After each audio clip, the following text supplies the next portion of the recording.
The battle for Italy was to be one of the most bitterly fought and protracted conflicts of World War II. Although Sicily was captured comparatively easily in the summer of 1943, Allied attempts to exploit Italian disarray through landings on the Italian mainland were doomed to frustration and disappointment. The Italian armed forces played virtually no part in the campaign. When the Allies landed at Salerno in September, the country was occupied by the Germans, and the landings themselves were contested by first-line German formations.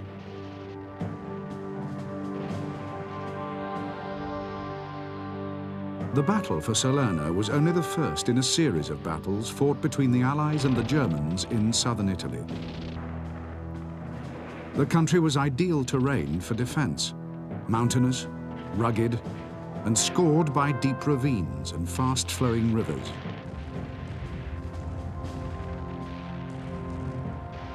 From Naples, the Allies fought their way slowly northward, before being brought to a halt at the Gustav Line, the last German defensive position before Rome.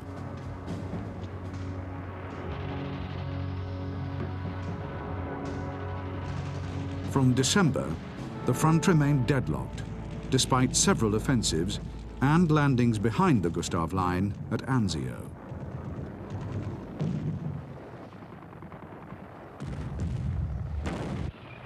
The line was finally broken in May 1944 by a major Allied offensive involving 12 divisions. The breach opened the road to Rome and relieved the Anzio bridgehead, which had now been under siege for nearly 4 months.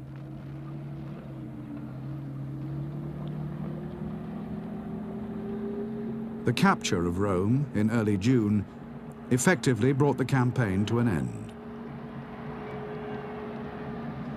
Although the fighting in Italy continued almost to the end of the war, the principal Allied objectives were achieved, with the seizure of the Italian capital and the collapse of the Axis as a military and political alliance.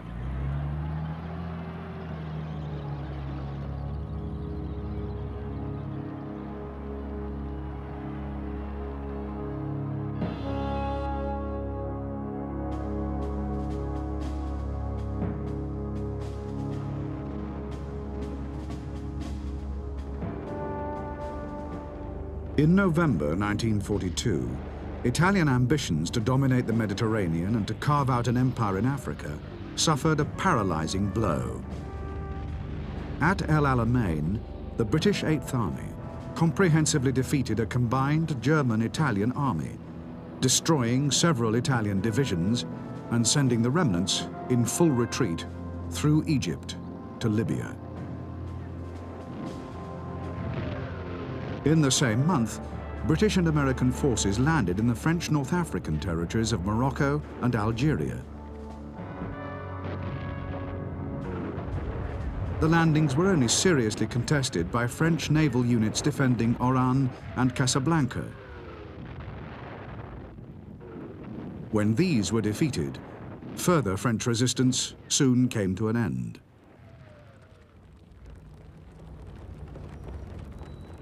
The Allied landings and the lack of commitment shown by the French prompted Hitler to send troops by air and sea to occupy French Tunisia, before it too fell to the Allies. 2 days later, German forces marched into Vichy France itself, unilaterally abrogating the armistice agreements of 1940 and putting an end to the fiction of Vichy French autonomy.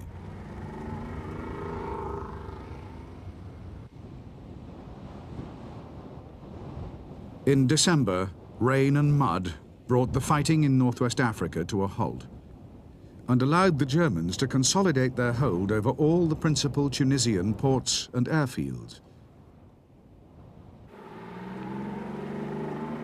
In late January, the Axis bridgehead was further strengthened with the capture of key strategic passes in the eastern dorsal and significantly reinforced by the arrival of the German-Italian forces withdrawing from Egypt and Libya.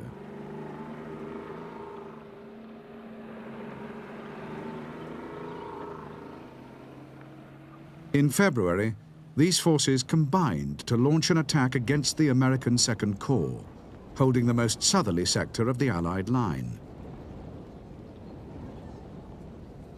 The attack threw the Americans into confusion, and within a few days, German armored formations were pouring through the Kasserine Pass into the rear of the Allied positions. The arrival of the British Eighth Army, however, prevented any further exploitation of this breakthrough, and by early March, the Axis had been forced back onto the defensive.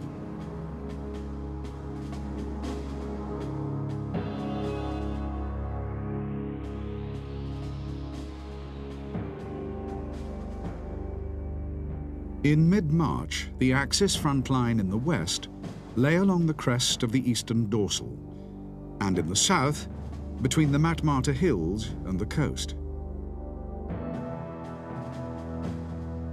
The Mareth line was the key to the southern positions and was held by infantry forces of the Italian First Army and by the German Afrika Corps.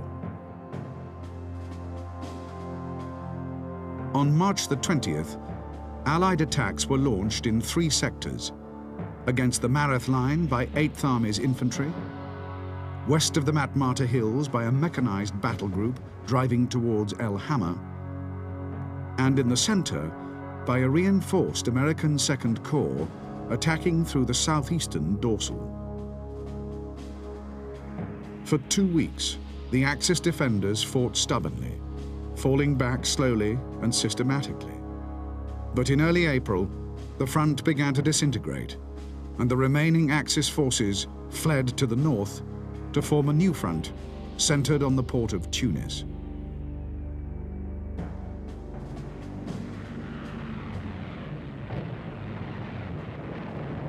In late April and early May, the Axis bridgehead was hammered remorselessly, slowly buckling and contracting under the pressure.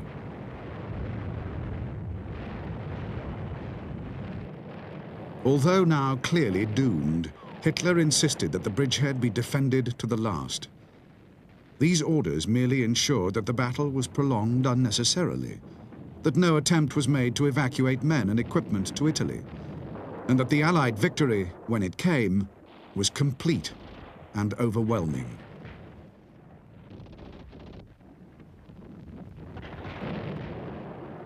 Altogether, 250,000 prisoners were taken in the closing weeks of the campaign. But the damage to Axis power in the region as a whole was more extensive.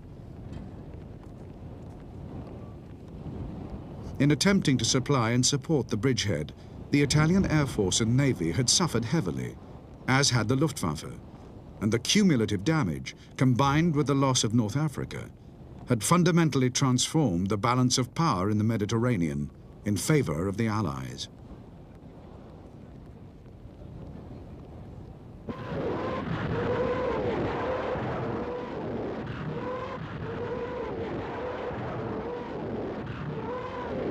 Hitler's willful determination to hold a bridgehead in Africa was all the more remarkable for the catastrophe that had resulted from a similar decision he had taken in the East.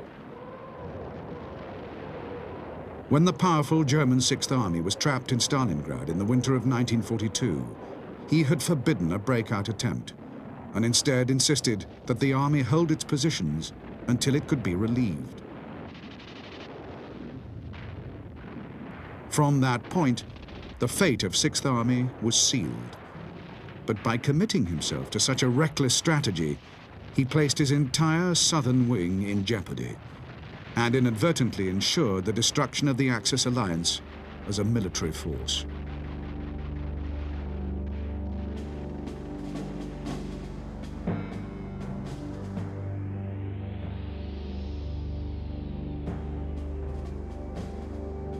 In early December 1942, the German front west of Stalingrad ran along the line of the Upper Don and the River Chir. The front was held by 2 army groups. Army Group B in the northern sector consisted of the German Second Army, the Hungarian Second Army, and the Italian Eighth Army. Army Group Don in the south consisted of the 4th Panzer Army, supported by remnants of the 4th Romanian Army and 6th Army trapped in Stalingrad.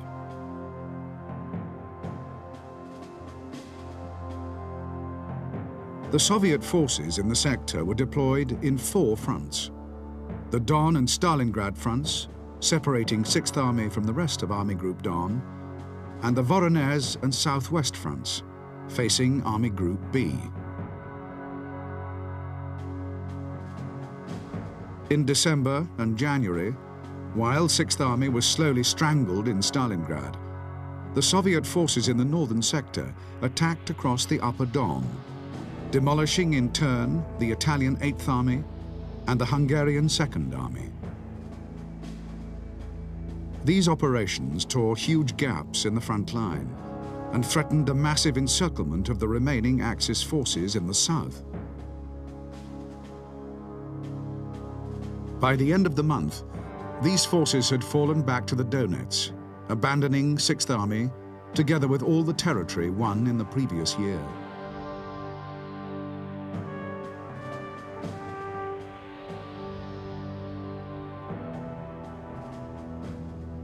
The fighting in Stalingrad came to an end on February the 2nd.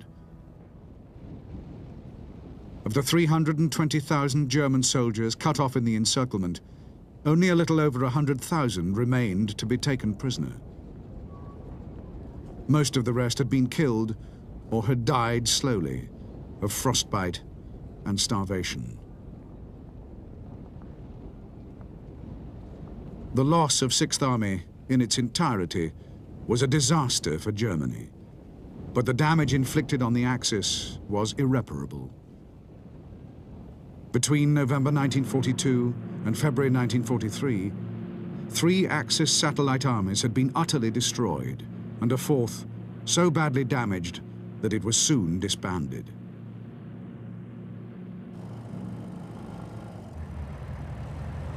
In March, before the spring thaws brought the fighting to a close, the Germans reorganized their command system in southern Russia, creating Army Group South out of the remnants of Army Groups A and Don, and dismantling Army Group B. In the same month, they recaptured Kharkov, which had fallen to the Russians in February.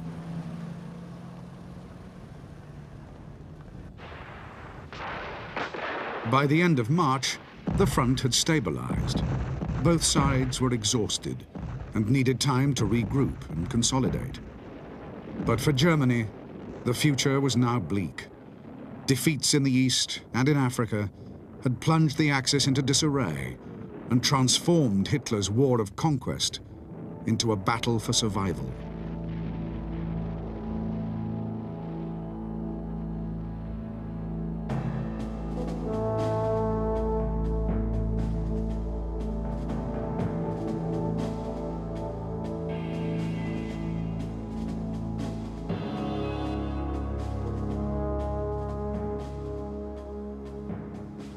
The Anti-Comintern Pact, signed by Japan and Germany in 1936, and later by Italy, formed the basis for the military alliance later known as the Axis.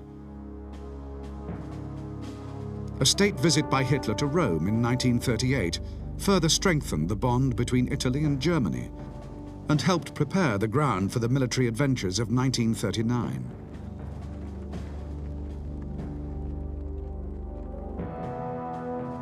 In 1940, after the fall of France, the Axis was joined by Hungary and Romania, and in the following year by Bulgaria. For Hitler, these alliances were essential to the security of the Reich and to the creation of a pan-European alliance against Bolshevism. They also lent legitimacy to the Nazi regime and helped to reassure the German people that they were not alone. The destruction of the Axis satellite armies in the East and in North Africa was therefore a political as well as a military disaster. Yet as far as he was able, Hitler would not desert his allies, nor would he allow them to desert him. In the summer of 1943, he would authorize plans to be drawn up for a German occupation of Italy.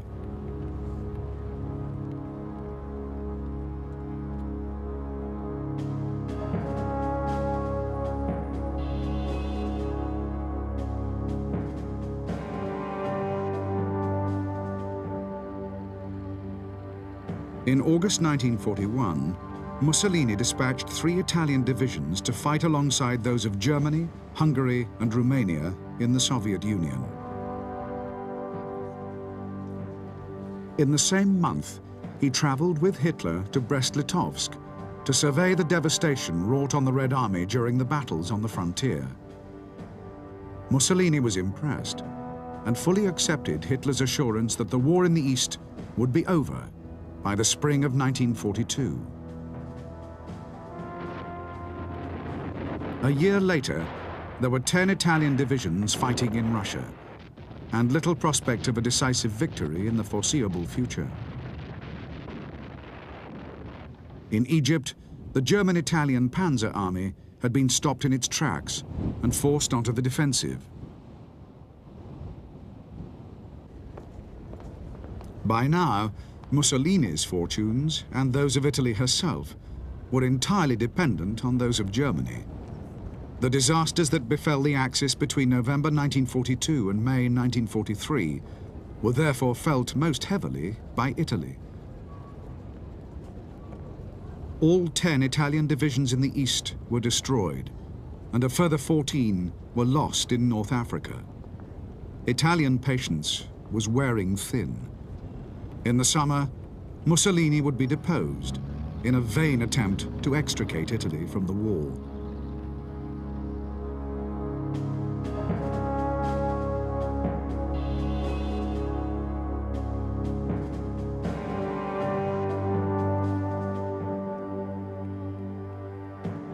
For Churchill, the victory at Alamein in November 1942 marked the end of a long period of defeat and humiliation for the British Army. Victory also restored his own political fortunes, which had fallen to their lowest ebb with the loss of Tobruk earlier that year, and the subsequent retreat of the Eighth Army through Egypt to the Alamein positions. With the final defeat of the Axis in Tunisia, Churchill's priority now was to consolidate and extend Allied power in the Mediterranean. His was the driving force behind British proposals for landings in Sicily and Italy. Behind this strategy lay concerns about long-term Soviet plans for Eastern and Central Europe. By knocking Italy out of the war, Churchill hoped to influence events in Central Europe to the Western Allies' advantage and secure Greece and the Balkans from Soviet intervention. It was this essentially post-war strategy that most infuriated both Roosevelt and Stalin and led to serious disagreements that would fundamentally affect the conduct of the campaign.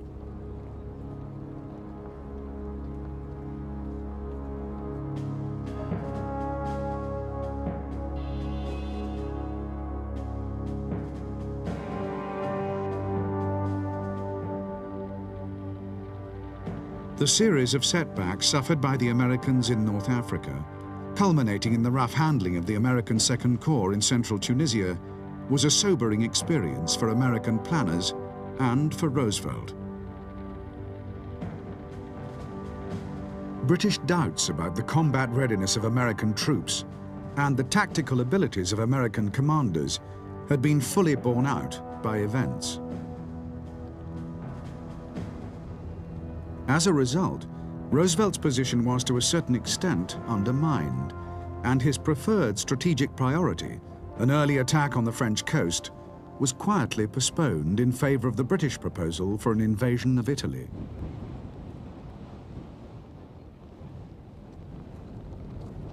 Neither Roosevelt, however, nor his senior military advisors were entirely happy with this outcome, and as the campaign progressed, they would gradually withdraw their support, insisting on the transfer of men and equipment to Britain in preparation for the projected invasion of France.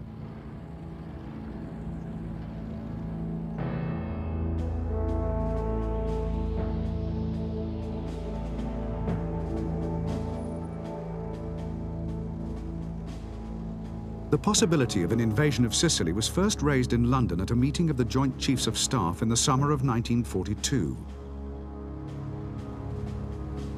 At the Casablanca Conference early in the following year, the proposal was adopted as official Allied strategy, subject to one important qualification, namely that the campaign would not interfere with the preparations in Britain for a cross-channel attack on the French coast, scheduled for early in 1944.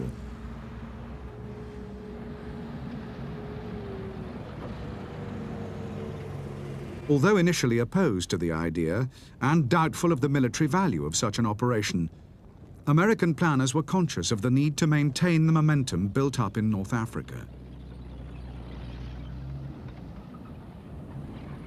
The clearance of Tunisia was taking longer than expected, and when it was finally completed, there would be huge forces available for a summer campaign. In addition, most of the principal North African ports had been brought up to full operating capacity, and all the necessary infrastructure established to maintain and service 16 full divisions in the field.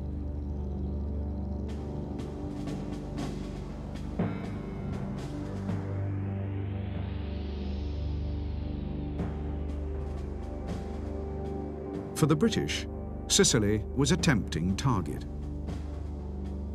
Situated in the center of the Mediterranean, the island was only a little more than 100 miles from the major Allied North African ports of Tunis and Bizerta.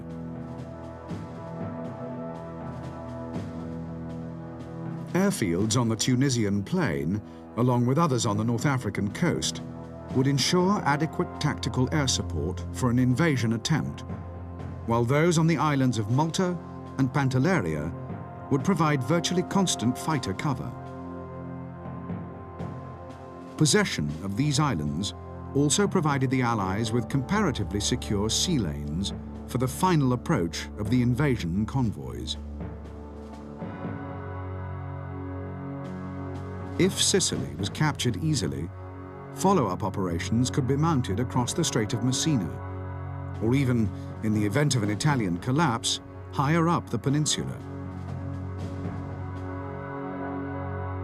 The capture of Sicily would also give the Allies absolute control over the central Mediterranean and provide additional airfields to prosecute the air war against Italy's ports and cities.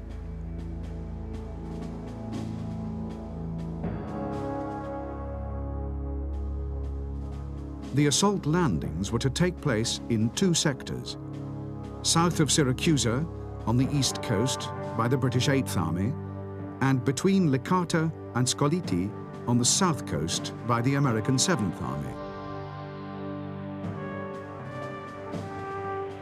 Among the primary objectives in the American sector was the capture of Axis airfields north of Gela. Primary British objectives included the capture of Syracuse and Axis airfields in the southeast corner of the island.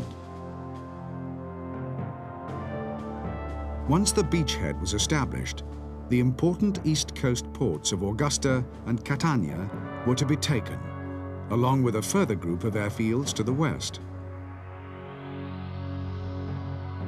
The final reduction of Sicily was to be accomplished by a general advance on either side of Mount Etna, to the north coast and the town of Messina, the capture of which would isolate any remaining Axis forces still fighting in the west.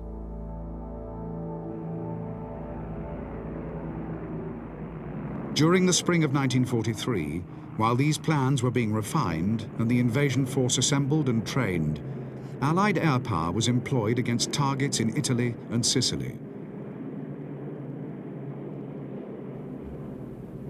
These included ports, airfields and military bases, all of which were attacked heavily. Coastal shipping was harassed, and fighter and reconnaissance sweeps over southern Italy were incessant.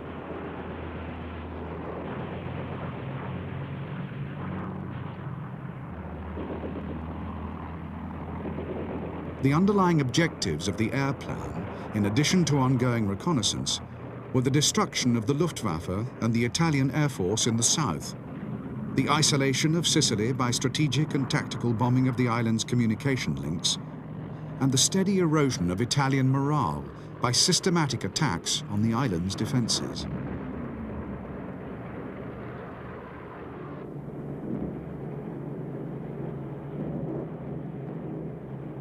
Heavy bomber raids on industrial targets and major population centres on the Italian mainland were intended to disperse the concentration of effort and generally undermine Italy's already wavering commitment to the Axis.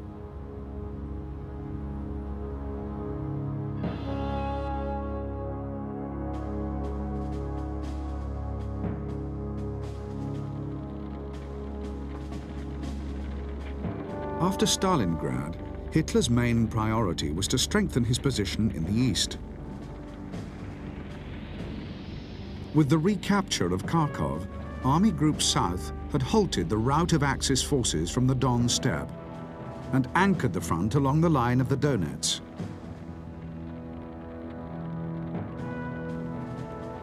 North of Kharkov, however, the front line curved dangerously around a huge bulge, created in February when Soviet forces overran the Axis satellite armies on the upper Don.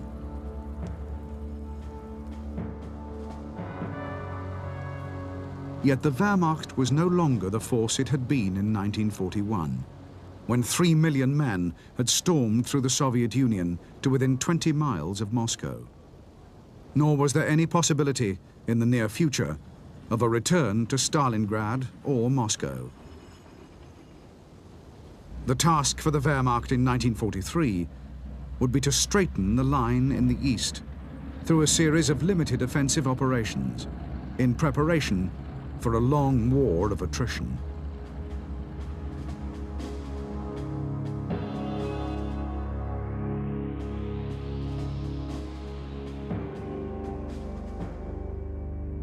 The bulge in the front line stretched from just south of Orel to Belgorod and was being continuously fortified by the Russians in expectation of an attack.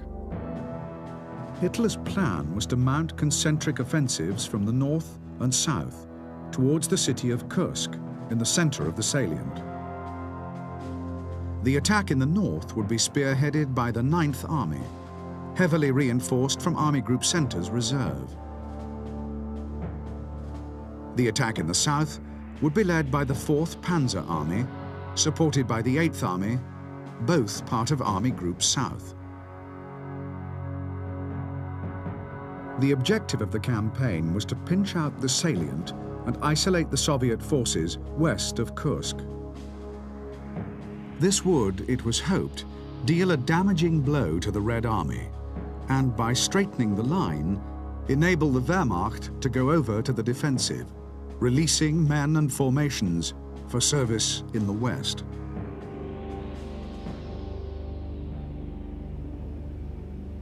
By reinforcing the German-Italian forces in North Africa, Hitler, by design or inadvertently, had prolonged the conflict in the region into the early summer of 1943. The consequent Allied build-up that was to lead to the invasion of Sicily also ensured that there would be no major landings on the French coast before 1944.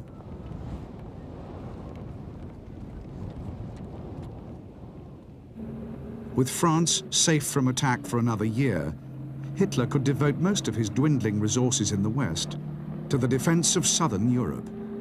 But he had no clear idea of where the Allies would land.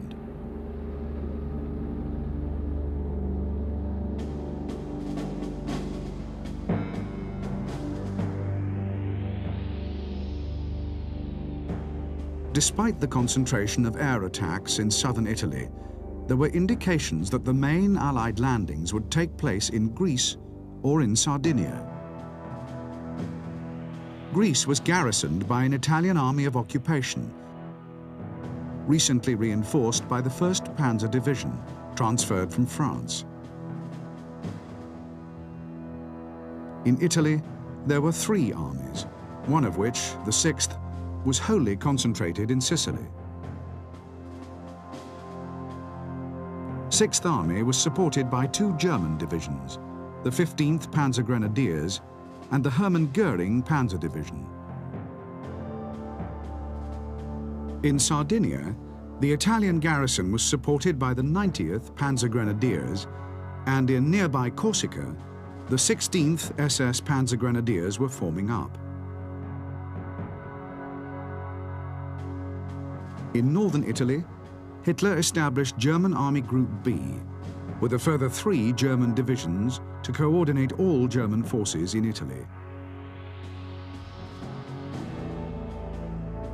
This command would eventually become the German 10th Army.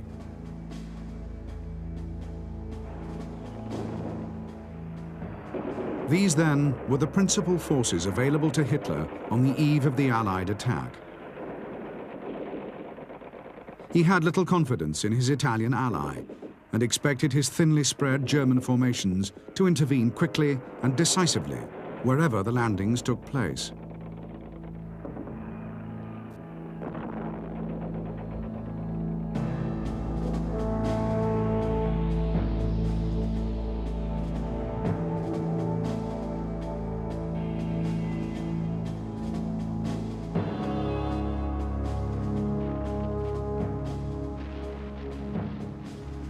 Like most British generals, Harold Alexander first saw action with the British Expeditionary Force in France. As commander of the 1st Division, he was charged with organizing the retreat and evacuation of the force from the Dunkirk beaches. Alexander's rearguards held the line during the final days of the evacuation and were amongst the last British troops to leave the beach. In 1942, after service in England and then in Burma, he was appointed Commander-in-Chief, Middle East. In this capacity, Alexander had overall responsibility for General Montgomery's offensive at El Alamein and shared a lot of the credit for the victory. In February 1943, Alexander was appointed Commander-in-Chief of the 15th Army Group in Tunisia. Alexander's conduct of the Tunisian campaign was exemplary, and his tact and impartiality were decisive in settling inter-Allied disputes.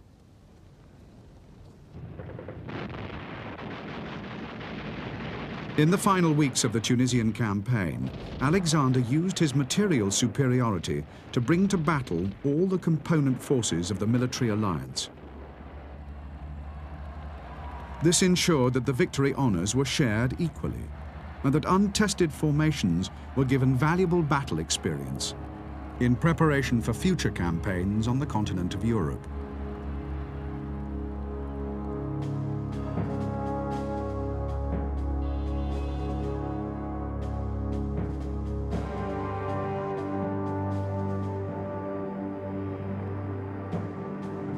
After a brilliant career in the German army during the interwar years, Albert Kesselring transferred to the Luftwaffe, rising to become the service's most powerful and important officer after Hermann Goering, Hitler's appointed deputy and the Luftwaffe's commander-in-chief. As Chief of Staff from 1936, Kesselring was largely responsible for the military effectiveness of the Luftwaffe at the outbreak of war, and subsequently commanded powerful German air fleets in Poland and the West. During the Battle of Britain, Kesselring commanded the principal German air fleet and came very close to defeating the RAF.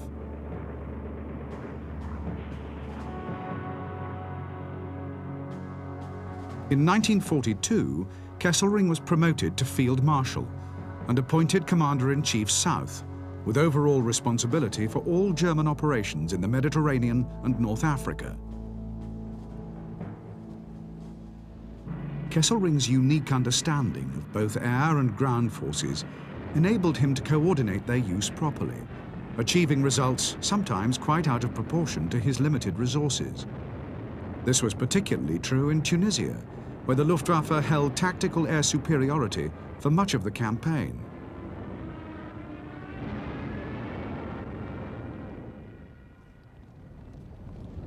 Kesselring's inner confidence and professionalism, combined with a razor-sharp mind, made him a truly formidable opponent.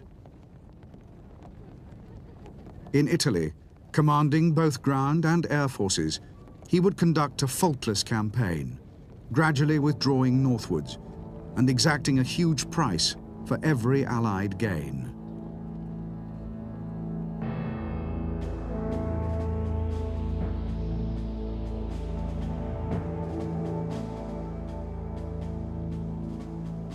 By the early summer of 1943, there were more than 500,000 Allied servicemen in the Mediterranean theatre. This huge force included divisions from 7 nations. Most of these were British or American and had taken part in the battle for Tunisia, but the force also included divisions from French North Africa, New Zealand and India. And 2 fresh Canadian divisions were in the process of assembling and training for the Italian campaign.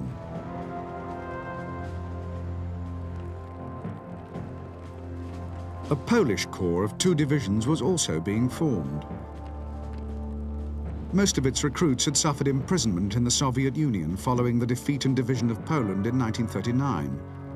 But after Germany's attack on Russia in June 1941, the survivors had been released from captivity and assembled in southern Russia under the command of the veteran Polish general Władysław Anders.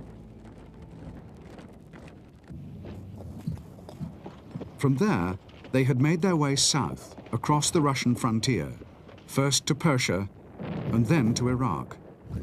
There they were supplied and trained by the British in preparation for the Italian campaign. Training programs for all the Allied forces were generally much more thorough and focused than they had been in the past. In particular, amphibious operations were rehearsed extensively.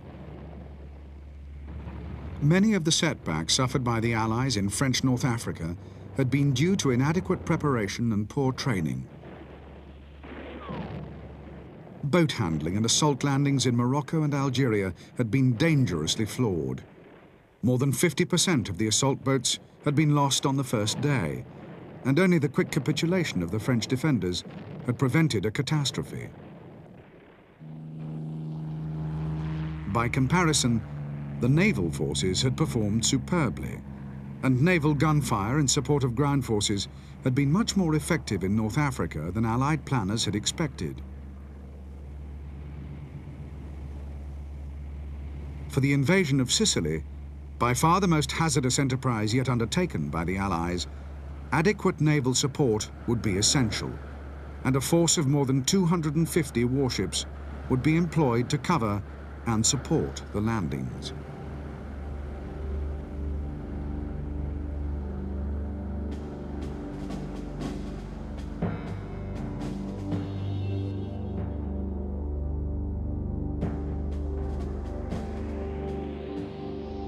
The American M4 battle tank entered production in 1942 and utilized many of the proven features of its predecessor, the M3, such as the chassis, hull, engine and transmission system.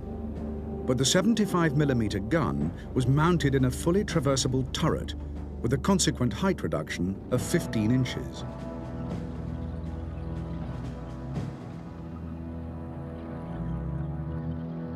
With greater armor protection, a reduced profile, and a more effective gun mounting, the M4 was the first Allied tank to approach German standards and quickly became the main battle tank in service with both the British and American armies.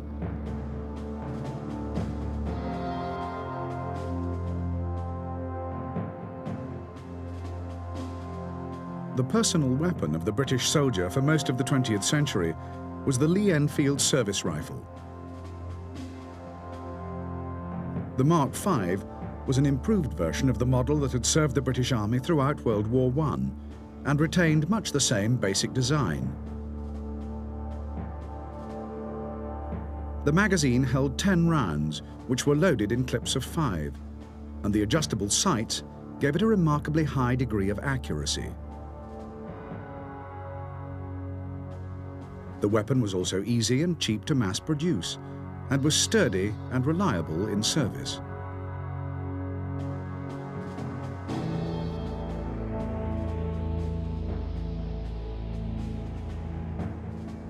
The classic and probably the best submachine gun at the outbreak of war was the Thompson M1928.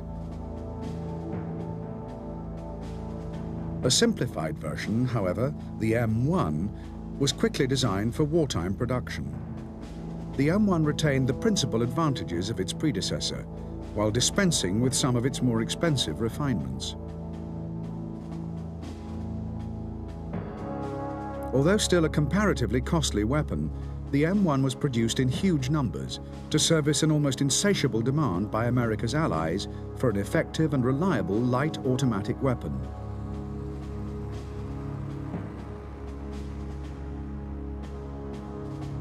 Many were sent overseas as part of Lend-Lease and equipped British and French as well as American forces.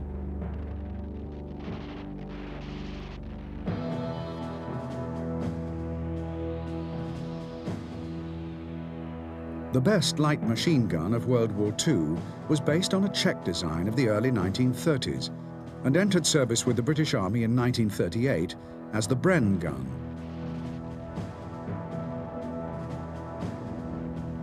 Although its rate of fire was comparatively low, the gun was light and easy to handle. In adversity, it could be fired from the shoulder or hip.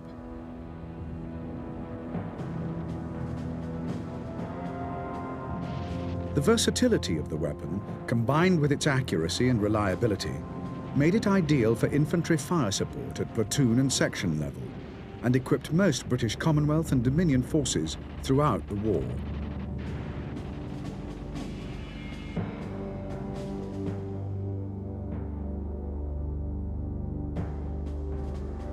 One of the most celebrated infantry support weapons of World War II was the American bazooka.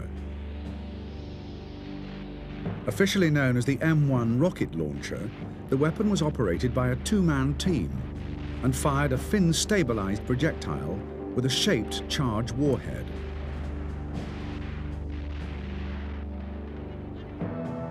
The bazooka was designed as an anti-tank weapon, but could be used with equally devastating results against pillboxes and fortified positions. Nearly 500,000 bazookas were produced during the war, and the weapon provided the inspiration for the German Panzerschreck.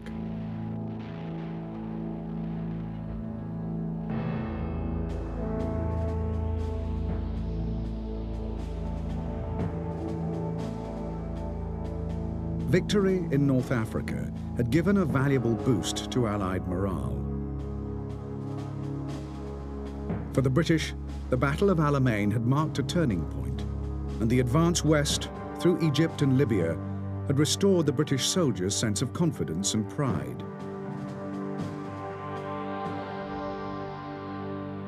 For the Americans, the campaign, and particularly the battles of 1943, had turned raw recruits into seasoned veterans.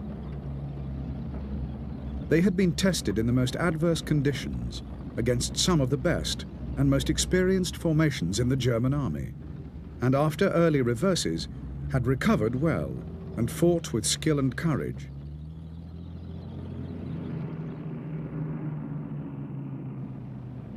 The Allied forces in North Africa were also well supplied and superbly equipped.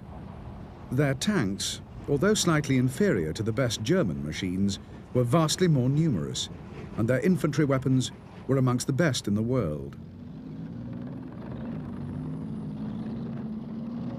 Material superiority in all arms, thorough training programs, and extensive logistical support gave the Allied soldiers of all the various nations a level of morale second to none, enabling the fighting men to approach the coming battle with complete confidence in ultimate victory.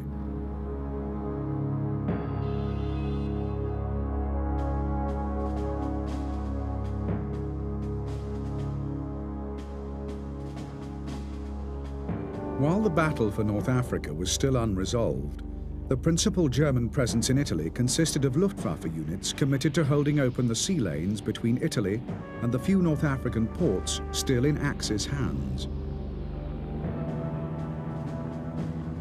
These included air defense formations as well as fighter and bomber groups, and most were concentrated in Sicily or southern Italy.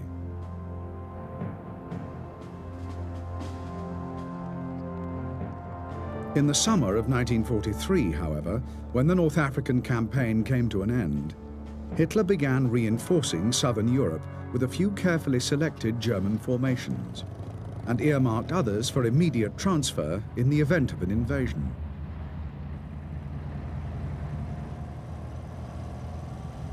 These forces included Panzer and Panzer Grenadier divisions and parachute units.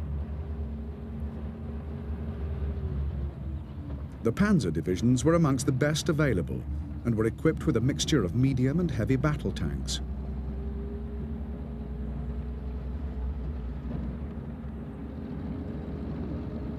The Panzer Grenadier divisions, though well equipped, sacrificed armour for mobility, fielding a range of light and medium artillery, some of it self-propelled. Both types of division, however, were highly mechanized, and their attached infantry was normally fully motorized.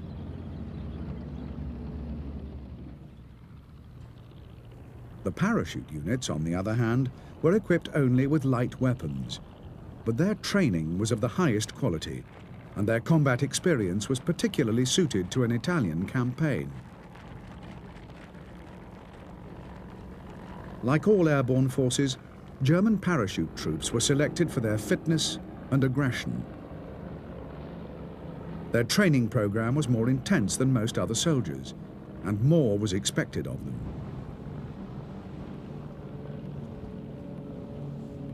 Parachute troops were trained to be self-sufficient, to fight both as an individual and as part of a team.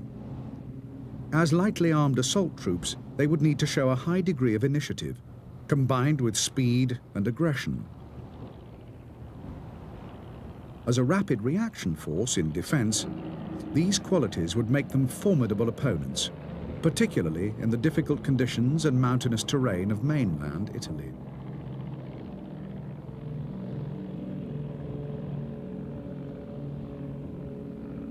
They had seen service in virtually all theatres, including Norway and the Low Countries, where they had demonstrated the new art of airborne warfare to an astonished world. In Crete, they had defeated a far superior British force by virtue of their aggression and skill, though suffering heavy casualties in the process. They had also served in North Africa and the Eastern Front, mainly in a defensive role.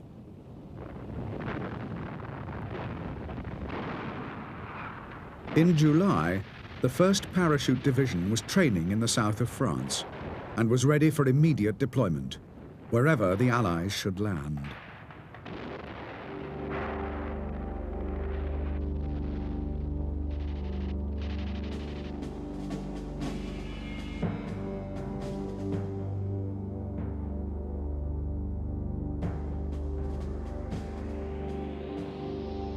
Self-propelled guns for infantry support were an integral part of German pre-war military planning, and the Stug series of assault guns utilized the chassis, suspension system, and drivetrain of the Mark III battle tank.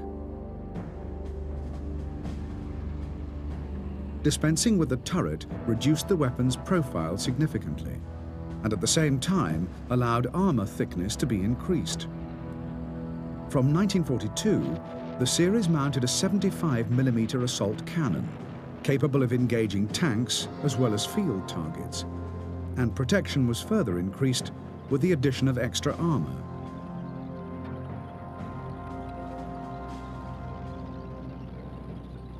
Assault guns were originally intended for service in artillery regiments, but as the production of tanks was gradually overtaken by these weapons, increasingly numbers were delivered to Panzer and Panzer Grenadier divisions.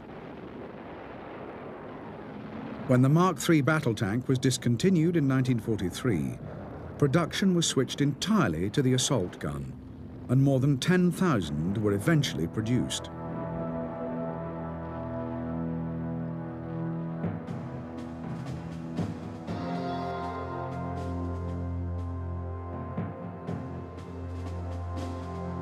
The obsolete Czech-built 38T tank formed the basis for a number of highly successful self-propelled anti-tank guns. These were designed to utilize the tank's chassis and drivetrain, while massively outgunning it by replacing the turret with an open mantlet. This allowed the longer recoil of a larger weapon and gave the gunner increased visibility, although at the expense of protection.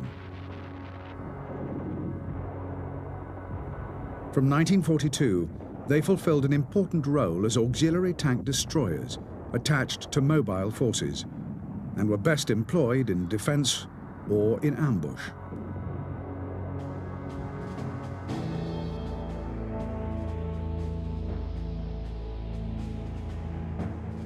Self-loading rifles had been under development in Germany for many years, and these efforts finally bore fruit in the Walter Gewehr 41.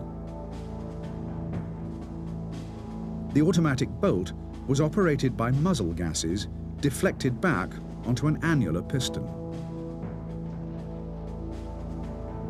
The Gewehr 41, however, although accurate, was muzzle-heavy and unreliable, and was superseded in service by the Gewehr 43, an altogether better weapon, which also used a gas operating system. The Gewehr 43 was fitted with telescopic sights and was commonly used as a sniper rifle.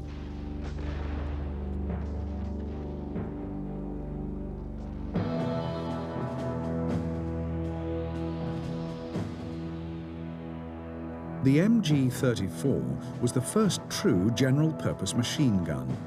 It was light enough to be carried into battle and was belt-fed, allowing a prolonged and heavy rate of fire.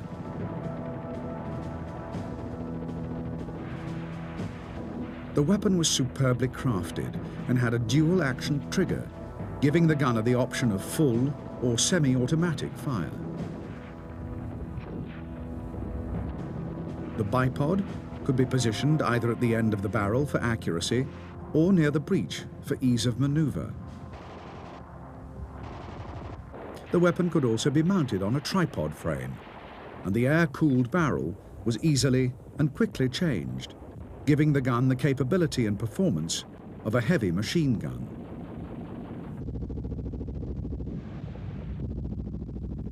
Production of the MG-34 continued right up until the end of the war, and the gun also equipped all marks of German tanks.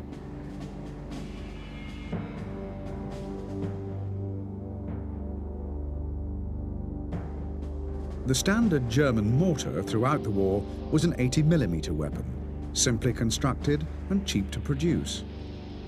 The barrel, base plate and bipod could be carried as a three-man load, giving the infantry a light artillery capability at section level.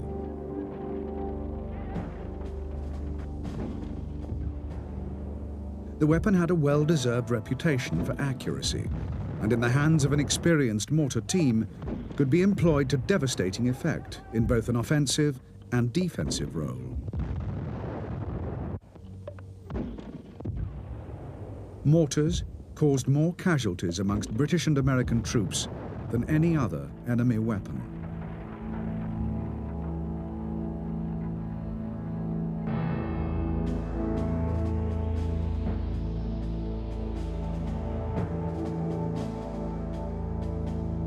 What Hitler lacked in numbers, he had tried to remedy in terms of quality. Of the two German divisions in Sicily, the Hermann Göring division was deployed in the target sector and would be thrown into action on the first day. It was well equipped and carried the twin designations of a panzer and parachute formation. The division's personnel, although drawn mainly from the ranks of the Luftwaffe, were of the highest caliber and regarded themselves as elite troops. Morale within the ranks was high, as it was generally throughout the Wehrmacht's mechanized panzer and parachute divisions, and all of these shared an unwavering commitment to victory.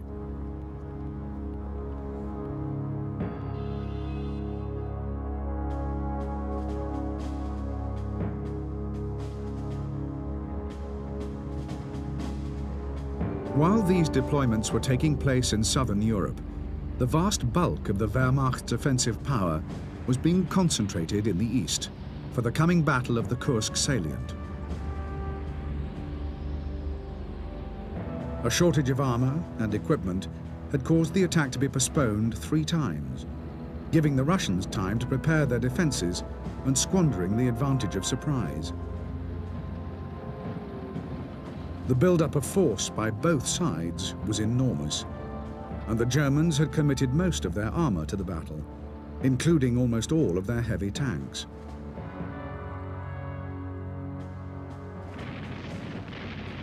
The battle opened early on July the 5th with a preemptive bombardment by the Russians.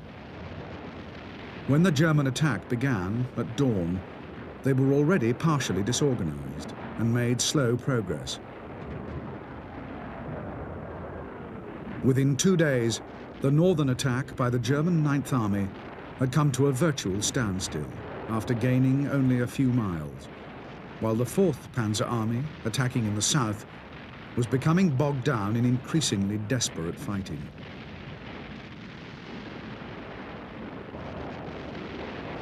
As the Allies completed their final preparations for the invasion of Sicily, the Germans were facing the prospect of yet another failure in the east.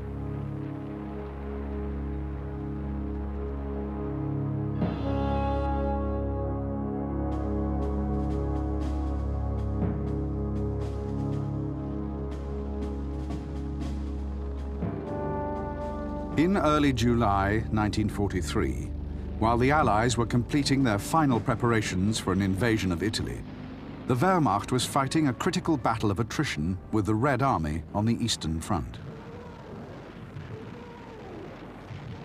The Battle of Kursk was intended to severely damage the Red Army, establish a strong defensive position for the Wehrmacht, and enable forces to be withdrawn from Russia to buttress the defenses of southern Europe.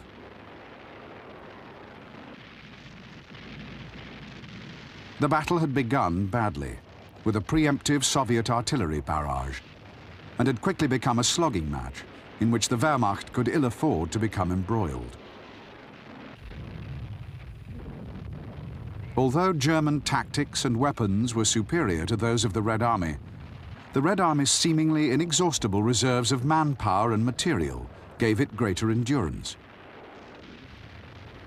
Until the Battle of Kursk was resolved, there could be no major German redeployment from east to west.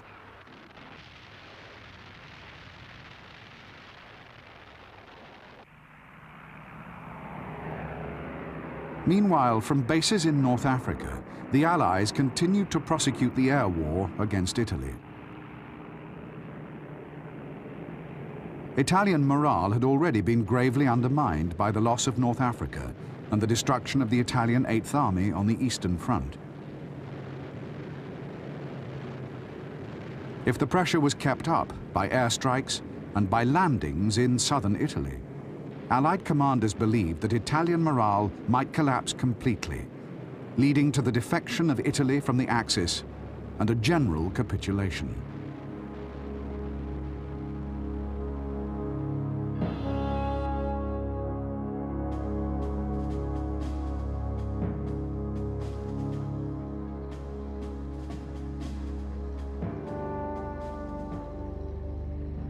In the first week of July, the Allied invasion convoys began assembling in the ports and harbors along the North African coast.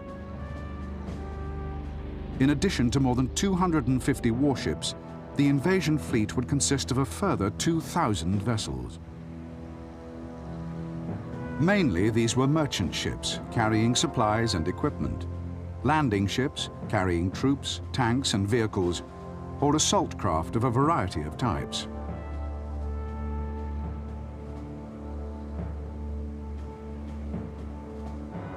When the embarkation of men and equipment was complete, the convoys set sail for their final rendezvous areas north of Malta. In the assault wave were 8 divisions, nearly 200,000 men. Most of them were expected to be ashore by the 3rd day, along with more than 2,000 tanks and guns, 14,000 vehicles, and supplies of food, fuel and ammunition sufficient for several days' fighting.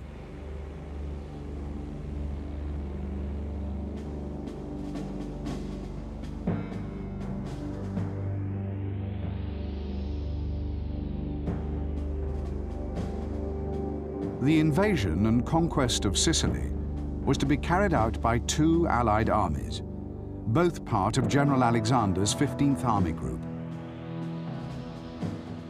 The American 7th Army was commanded by General George Patton, who had previously commanded the American 2nd Corps in Tunisia. For the assault landings on the south coast, 7th Army had 3 infantry divisions, with a further armoured division in reserve.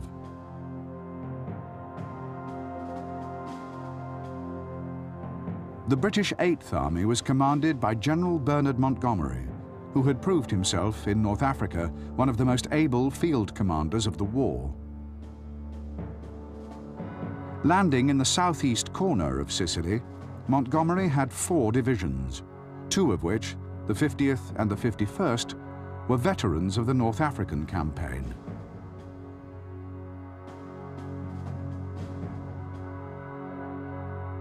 The invasion fleet was deployed in 2 task forces. The Western Task Force was commanded by Vice Admiral Kent Hewitt of the United States Navy and would be responsible for landing and supporting 7th Army's troops.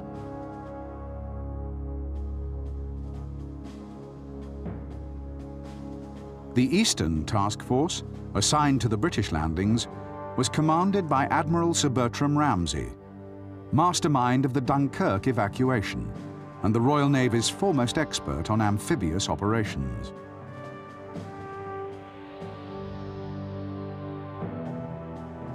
Air support would be coordinated by Air Chief Marshal Sir Arthur Tedder as Commander-in-Chief of the combined Mediterranean Allied Air Forces.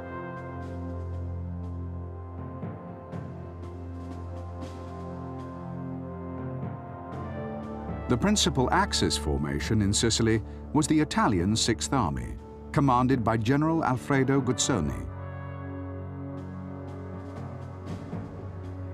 6th Army had a field strength of more than 300,000 men, deployed in 9 divisions.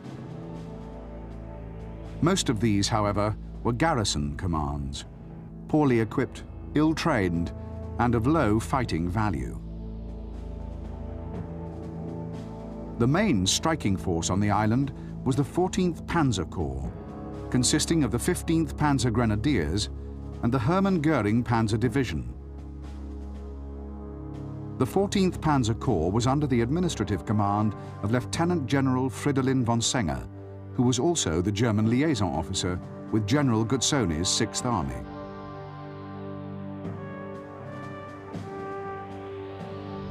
During the battle for Sicily, the 14th Panzer Corps would be reinforced by elements of a further 2 German divisions and placed under the temporary command of General Hans Huber, a veteran of the Eastern Front.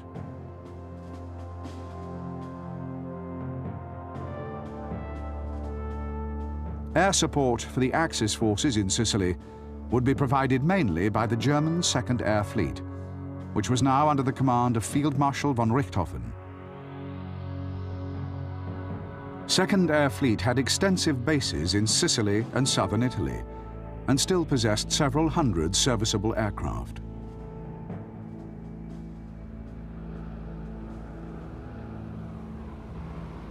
On July the 9th, the wind rose unexpectedly, and the normally placid waters of the central Mediterranean grew high and rough. Within a few hours, winds of 40 miles an hour were sweeping in from the west, and the invasion armada was pitching and tossing in a growing swell.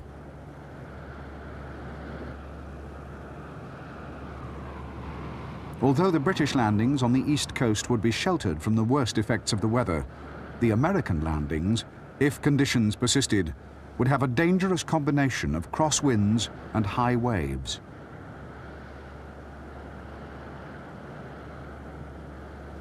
Allied leaders considered the option of postponement, but the huge operation was already too far advanced, and the element of surprise would almost certainly be lost. Fortunately, there were indications that the wind might ease off during the night, and the decision was taken to proceed according to schedule.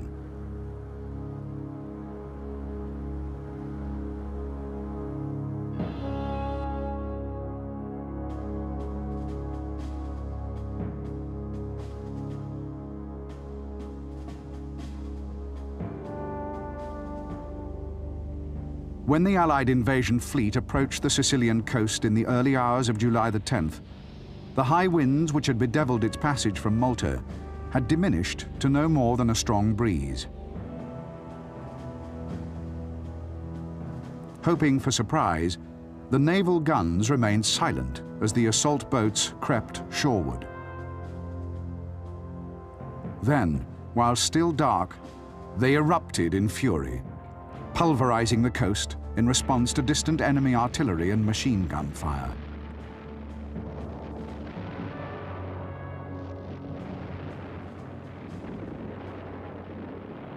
Over the next few hours, while the warships trained their guns on targets inland, the invaders swarmed ashore in ever-increasing numbers. The enemy coastal defenses proved completely inadequate and were easily overwhelmed. Their Italian garrisons were either routed or surrounded and forced to surrender. On the first day, the most determined resistance came from the Luftwaffe, flying mainly from bases in southern Italy. In the British sector, the landing areas came under intermittent attack, and a hospital ship was sunk. In the American sector, several vessels were hit, including the destroyer Maddox, which went down with heavy loss of life.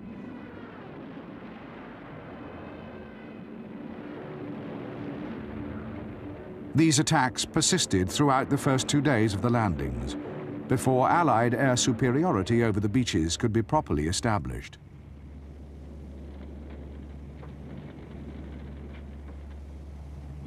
The warships were also active during this period, in counter-battery fire and in breaking up enemy concentrations. 2 attempts by the Hermann Goering Division to drive wedges through to the coast were successfully defeated by accurate naval gunfire, and by the 13th, the division had gone over to the defensive.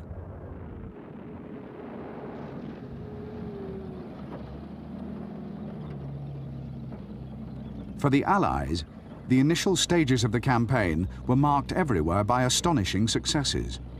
All the landing beaches had been quickly secured at the cost of only a few hundred casualties, and during the first 2 days, they had put ashore 80,000 men, 10,000 vehicles, and 1,000 guns.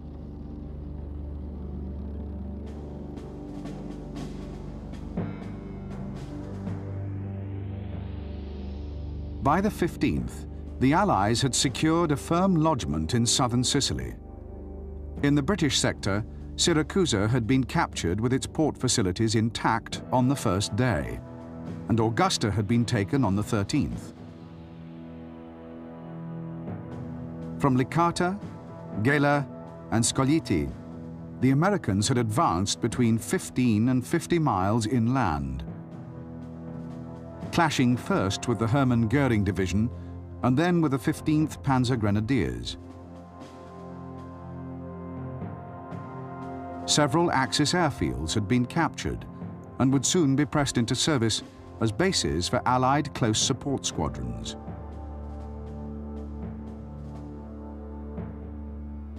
West of Catania, the Germans had established strong defensive positions on either side of Mount Etna. These were held by an improvised battle group, supported by elements of the 1st Parachute Division, which had begun arriving on the 13th.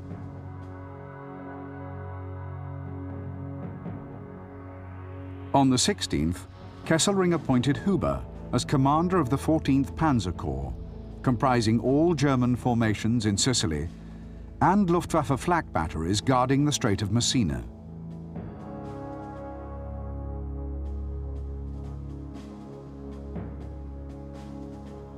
On the same day, he ordered Huber to begin a withdrawal to eastern Sicily and establish a defensive line anchored on the Etna Massif and running from Catania through Troina to San Fratello. On the 18th, these forces were further strengthened by the arrival of the 29th Panzer Grenadiers from Italy. West of Troina, the Axis front line was now held only by weak infantry formations of the Italian 6th Army, and on July the 19th, the Americans launched a major offensive towards the north coast and the town of Palermo.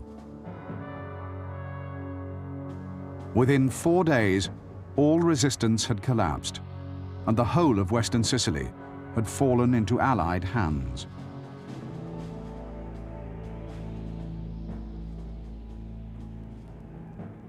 The fall of Palermo was a savage blow to Italian pride, and the first casualty was Mussolini, who was dismissed from office amid public protests and expressions of disgust.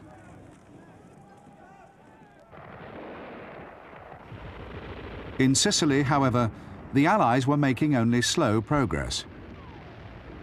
The Etna Massif and the rugged country around Troina provided the Germans with ideal defensive terrain, effectively cancelling out the Allies' huge numerical and material superiority.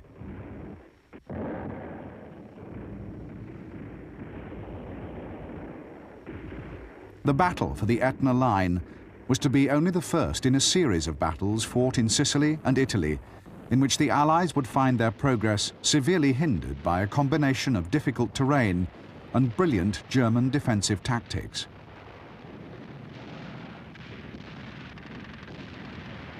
The Etna line held throughout the first week of August, and when it was eventually breached, the advancing Allies found that the German defenders had merely withdrawn to new positions further east.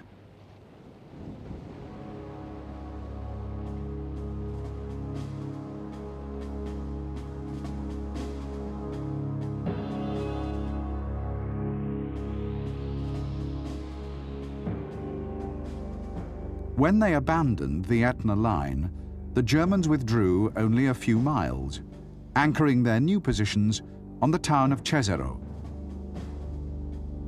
Simultaneously, they began withdrawing their heavy equipment across the Strait of Messina to the Italian mainland.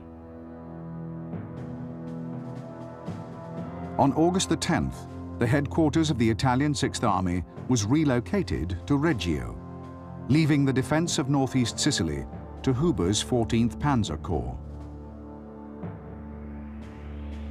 Over the course of the following week, the Germans withdrew steadily and systematically, successfully evacuating more than 40,000 of their own troops, along with 60,000 Italians from Sicily to Italy.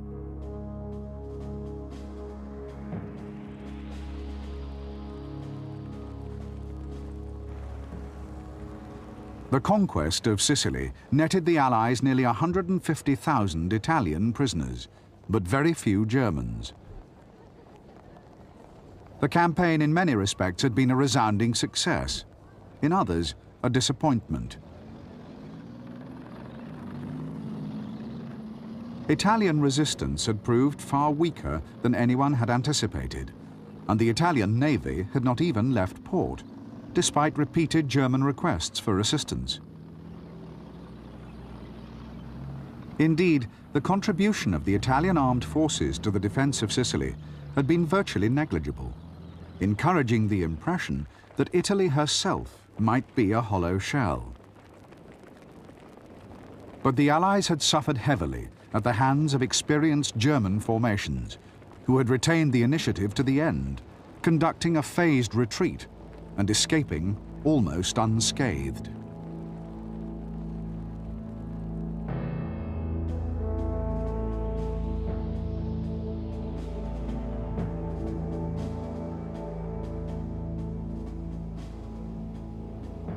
In the last phase of the Sicilian campaign, the Allies had agreed to follow up the capture of the island with landings on the Italian mainland. The first of these was to be mounted by elements of General Montgomery's 8th Army across the narrow Strait of Messina. The landings on September the 3rd were uncontested.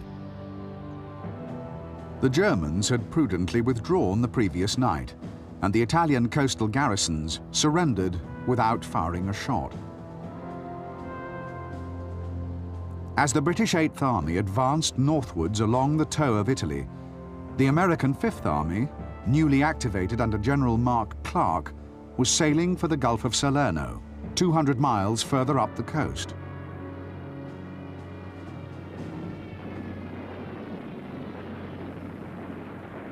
During the voyage, the invasion fleet was attacked intermittently by German bombers, and its progress was clearly being monitored by the Luftwaffe. But Allied commanders were confident of a successful operation. The landings on September the 9th were timed to coincide with a formal Italian surrender, and many of those aboard ship were expecting to walk ashore unchallenged.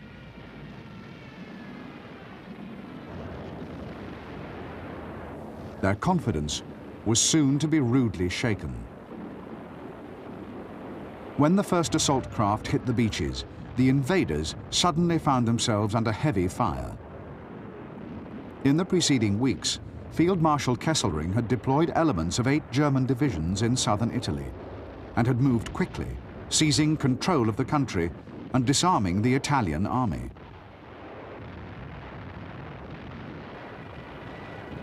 For the Allies, the Battle of Salerno would be no walkover. On the first day, the landings were counterattacked savagely, and the fleet was harried by wave after wave of German fighters and bombers.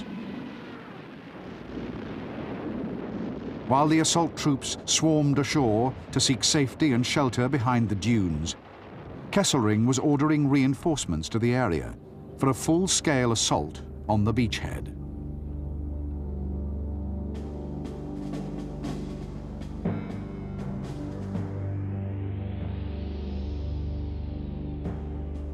On September the 8th, 1943, the German 10th Army in southern Italy consisted of 8 divisions. 2 of these, the 26th Panzer and 29th Panzer Grenadiers, were withdrawing slowly northwards before the advance of the British 8th Army, and the 1st Parachute Division was deployed near Bari on the Adriatic coast to secure the line of retreat. The 2nd Parachute Division and the 3rd Panzer Grenadiers were in Rome, ready to seize power in the event of an Italian defection.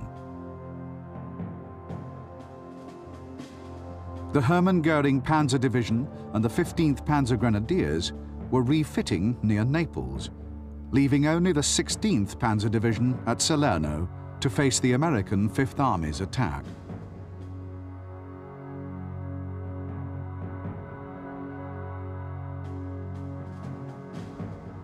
For the assault phase of the landings, 5th Army had 3 divisions, with a 4th in floating reserve.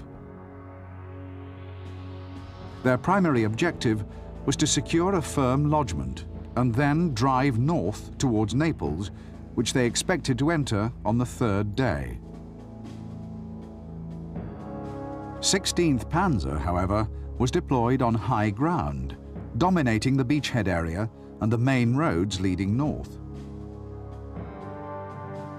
On the first day, the Allies achieved only a shallow beachhead, far short of their objectives.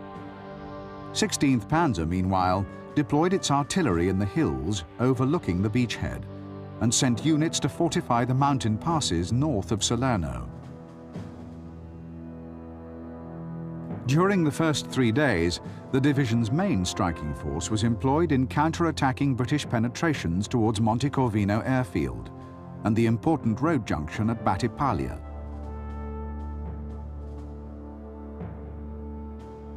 On the 12th, the German defences were strengthened by the arrival of the 29th Panzer Grenadiers, and elements of the Hermann Göring Panzer Division took over the defence of the northern passes. On the same day, the Germans recaptured Battipaglia, which had now changed hands 4 times in as many days. On the 13th, they launched an attack down the corridor of the Selle River, driving to within a mile of the shore.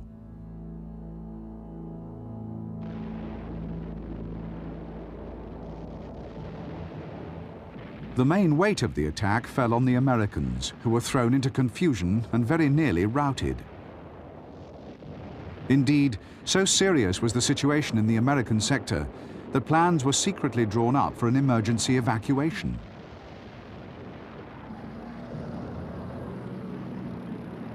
This was only averted by accelerating the build-up of reinforcements in the beachhead and by calling for support fire from the warships.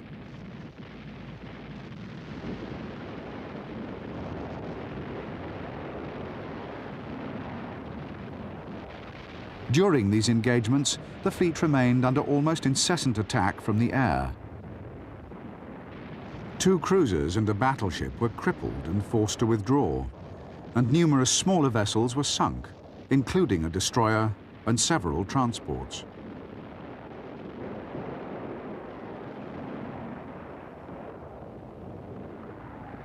On the following day, the Germans attacked again, but the line held, thanks to coordinated action by Allied ground and naval forces and strong support from the air.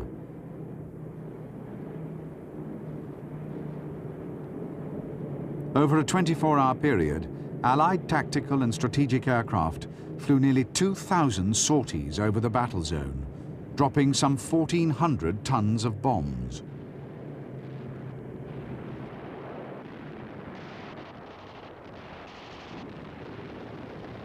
By the 15th, the crisis had largely passed. Allied reinforcements continued to pour ashore, and the beachhead was steadily strengthened and pushed out. On the 16th, German resistance in the American sector slackened significantly, and advance units of Clark's Fifth Army met up with forward reconnaissance patrols from Montgomery's 8th, which had been pushing steadily northwards against determined German rearguards.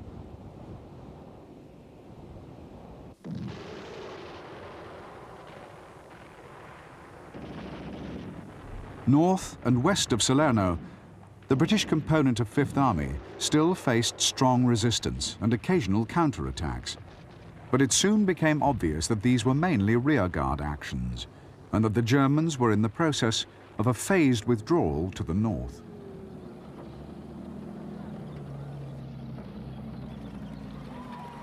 The arrival of 8th Army brought the Battle of Salerno to an end and created a broad front across the Apennine spine of Italy. But the Allies had achieved far less than they had hoped. The landings had failed to exploit the opportunity provided by Italy's capitulation, and those in the Gulf of Salerno had almost met with disaster. In addition to the damage wrought on the invasion fleet, the Allies had suffered twice as many casualties as their outnumbered opponents. Indeed, Salerno had been a much tougher test for the Allies than the invasion of Sicily, and signaled German determination to hold on to Italy for as long as possible.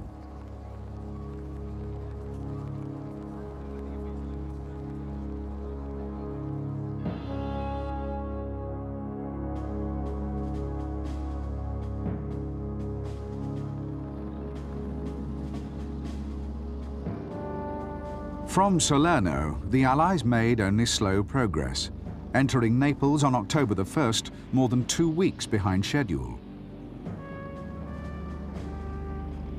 They found the city in ruins and the port unusable. What had not been damaged by Allied bombing had been systematically demolished by the Germans prior to their evacuation. Restoring order and repairing the port would take many more weeks, consuming valuable resources and further delaying the advance north.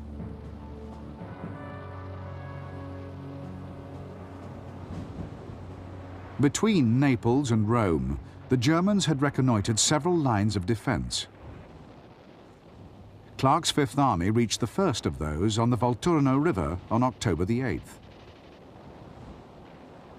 The line was held by 3 German divisions, but was only partially prepared and was not intended as a main line of defense.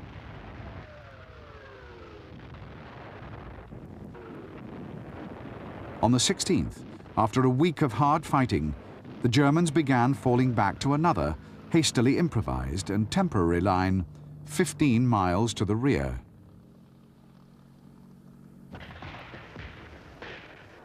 On the Adriatic coast, the British 8th Army was also meeting stiff resistance. In early October, assault units crossed the Biferno River, but the intensity of the fighting brought the advance to a halt along the line of the River Trigno.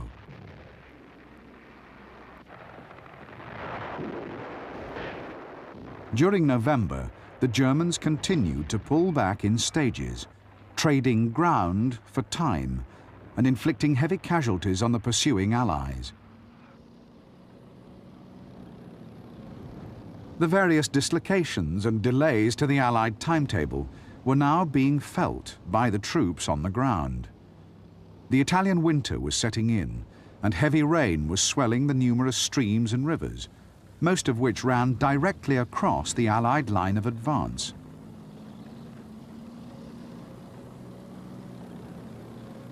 Minor roads were often either flooded or churned to mud by the passage of so many tanks and heavy vehicles. Congestion of the few remaining major routes badly affected the movement of supplies and reinforcements. Closer to the front, the roads and main approaches were sown with mines and were often covered by enemy artillery. For the infantry, the weather brought misery, and the frustration of fighting in difficult and mountainous terrain against a skillfully retreating enemy drained morale.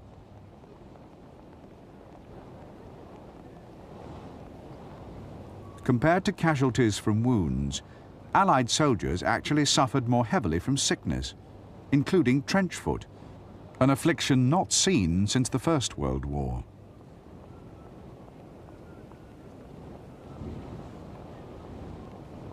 Italy was a campaign in which infantry and artillery played an inordinately important role. The terrain and conditions were simply unsuitable for tanks, and they were used only occasionally, mainly in a support role. Offensives were carried by mass gunfire and by infantry, attacking over rough ground or through rubble-filled streets.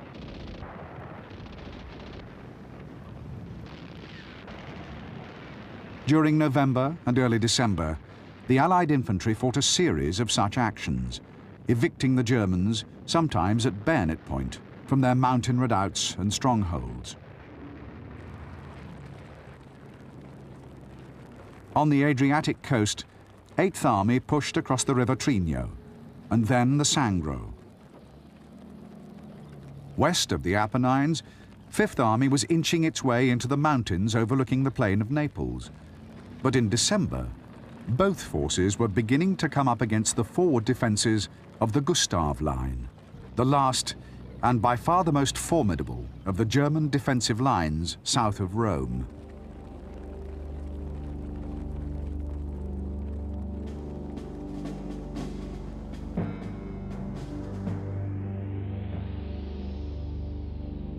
The Gustav Line ran from Ortona on the Adriatic coast, along high ground dominating the valley of the River Sangro, and then through the Apennine Mountains to Minturno, at the mouth of the Garigliano. The line was heavily fortified and hinged on the forbidding fortress abbey of Monte Cassino. The abbey commanded the entrance to the Liri Valley, the only major route through the mountains to Rome. The northern end of the Gustav Line was held by the 76th Panzer Corps, which consisted of 4 divisions. The southern end, including Monte Cassino, was held by the 14th Panzer Corps, which also consisted of 4 divisions. But it was in this sector that Kesselring expected the main Allied offensive to be launched. Here, he concentrated the bulk of his reserves, a further 4 divisions, to prevent any Allied breakthrough into the Liri Valley.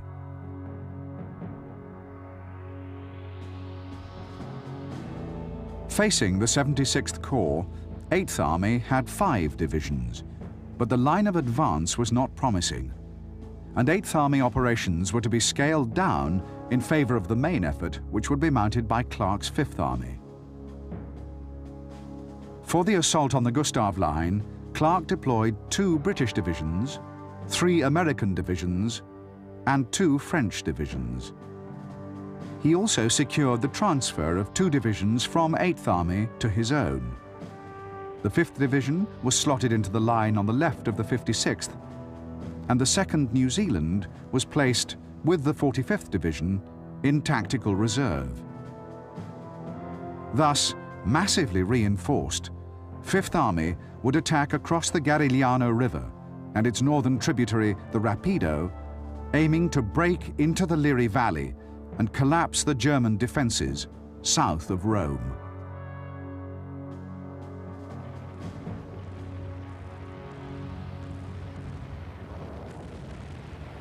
The offensive was launched on January the 17th, but despite some small gains in the coastal sector by the British 5th and 56th Divisions, the main attack across the Rapido by the American 36th Division met much stiffer resistance.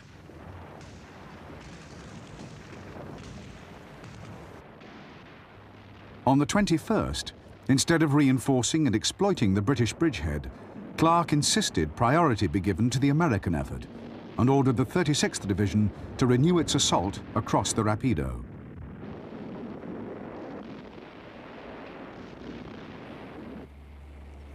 While the Americans pressed their offensive against the Gustav Line, a force of 2 divisions, 1 British and 1 American, was embarking for the town of Anzio, 60 miles further up the coast, and only 30 miles from Rome. The landings at Anzio were intended to cut the lines of communication to the Gustav Line and prevent the Germans from conducting an orderly retreat.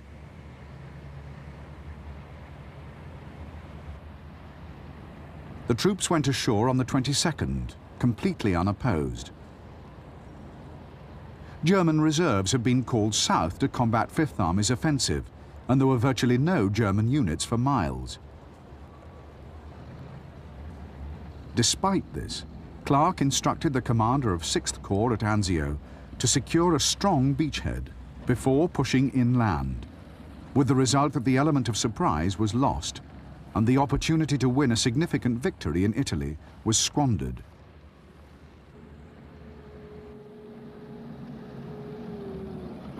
While 6th Corps consolidated its position and built up its supplies in the Anzio beachhead, Kesselring was ordering reserves to the area. Among the first to arrive were units of the Hermann Göring Panzer Division and the 4th Parachute Division, elite troops sent to block the main exits from the beachhead and seize control of the road and rail links between Rome and the Gustav Line.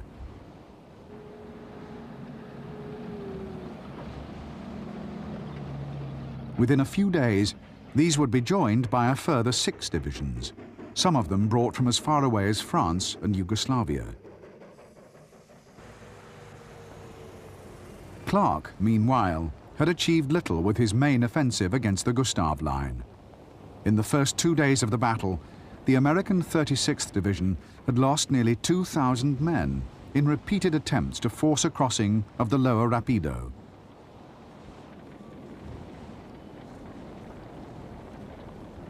When this formation was exhausted, Clark ordered the 34th Division to attack higher up the river, hoping to take the town of Cassino and its abbey by flank envelopment. The abbey dominated the battlefield, and although not actually occupied by the Germans, possession of the hill itself and of other surrounding hills gave them a huge defensive advantage. German observation of Allied movements on the plain below was uninterrupted, and concentrated fire could be brought to bear on every attack. Once again, the American attack ran into a hail of fire, but by sheer perseverance, they carved out a bridgehead on the far side of the Rapido and began pushing forward into the hills. The first battle of Cassino was to last until February the 10th. The Americans, supported on their right flank by the French, made several important gains. The bridgehead was consolidated, and several key hills were taken, although at the cost of a further 4,000 casualties.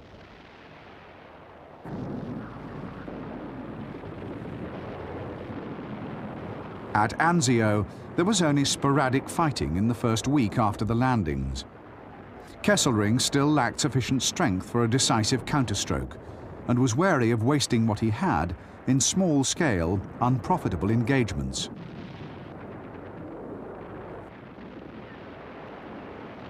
While reserves were assembled for a full attack, he ordered the beachhead to be contained and the Allied build-up to be disrupted by long-range artillery and airstrikes against the invasion fleet.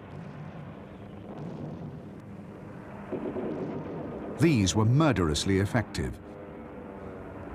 Despite considerable losses in aircraft, the Luftwaffe inflicted immense damage, sinking or seriously damaging several warships and numerous transports.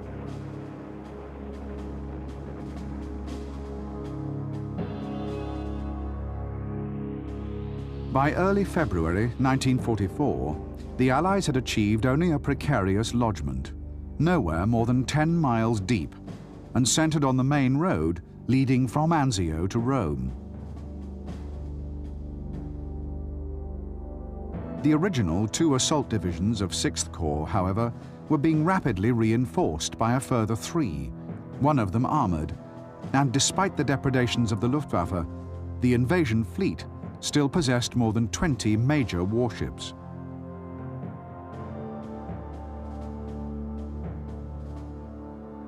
Kesselring, by this time, had 4 divisions deployed in a defensive cordon, and 4 more assembling for an attack.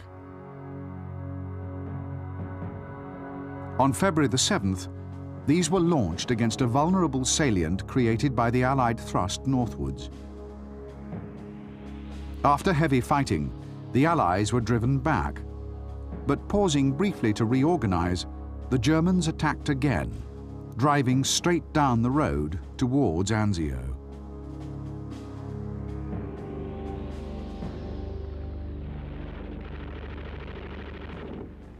On the first day, the Germans made good progress, punching a breach in the Allied lines 2 miles wide and a mile deep. The second day saw more modest gains as the Allies recovered and responded with local counterattacks supported by concentrated artillery and naval gunfire.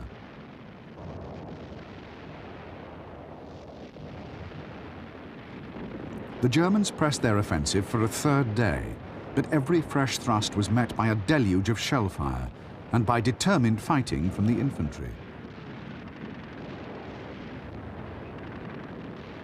The line held, and on the 4th day, the Allies counterattacked vigorously, recovering some of the ground they had lost.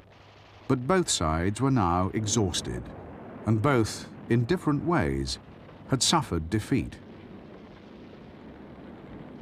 Although Kesselring's offensive had failed in its primary objective of driving the Allies back into the sea, it had badly shaken them and forced them back to inferior positions. More ominously, the Germans were now deploying for defense and seemed more than capable of containing the Allied beachhead indefinitely.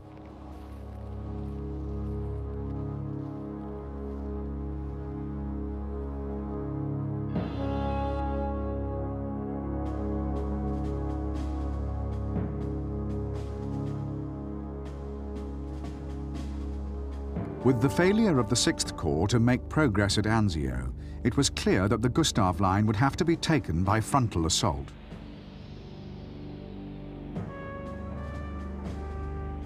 The Abbey of Monte Cassino, although unoccupied, was regarded by many Allied commanders as the single most formidable position in the entire line. The plan for the Second Battle of Cassino called for the destruction of the Abbey by a massive air bombardment and for the subsequent capture of the hill and of the town below it.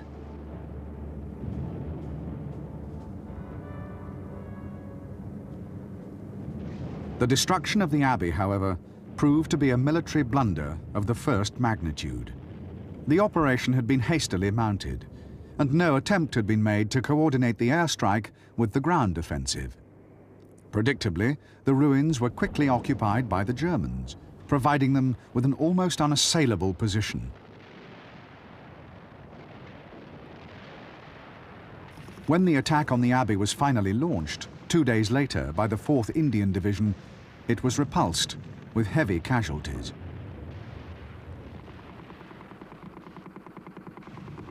The attack on the town was equally unsuccessful. After a difficult assault crossing of the Lower Rapido, 2 companies of the 2nd New Zealand Division fought their way through the edge of the town to the railway station. But there, they were soon counterattacked by German panzer grenadiers.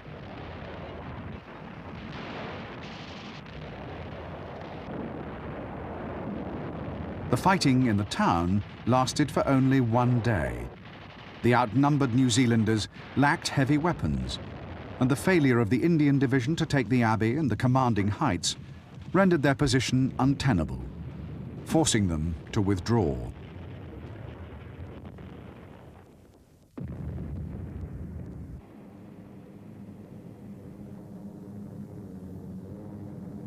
Although the Second Battle of Cassino had been a costly failure, plans and preparations were already being made for a third. Once again, this was preceded by a massive airstrike, this time obliterating what remained of the town.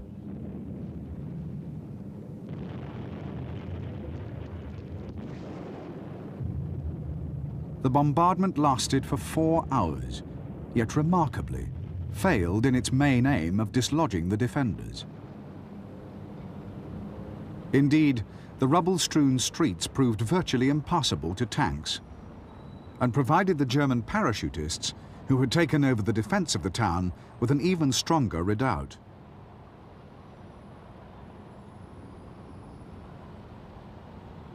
The Third Battle of Cassino was pressed for 8 days, from March the 15th to the 23rd, and was to end in yet another impasse. In one of the most savage engagements of World War II, the infantry of the 2nd New Zealand Division and units of the German 1st Parachute Division duelled at close quarters, contesting every mound and crater. Although many of their comrades had been killed and almost all their heavy weapons destroyed in the bombardment, the parachutists rallied brilliantly, fending off with mortars, machine guns and rifles every attempt by the New Zealanders to clear them out of the town.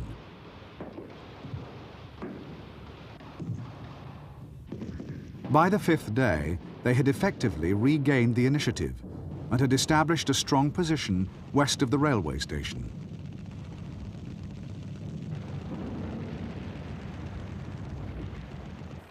Mounting casualties, exhaustion, and growing frustration eventually brought the battle to a halt.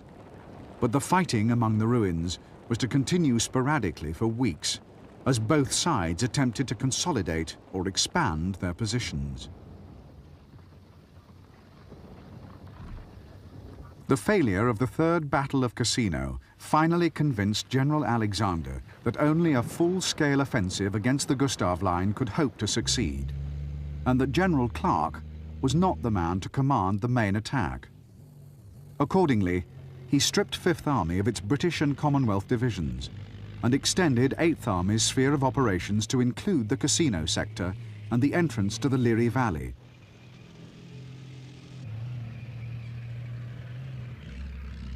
The attack would be launched on a broad front, spearheaded by 9 divisions of Eighth Army, and supported on the left by 4 French and 2 American divisions.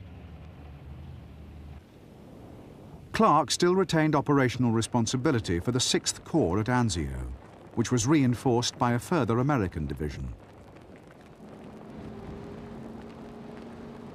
6th Corps was ordered to break out to the north when the main offensive was underway and cut off the German line of retreat. This was essentially the task for which 6th Corps had originally been put ashore 4 months earlier.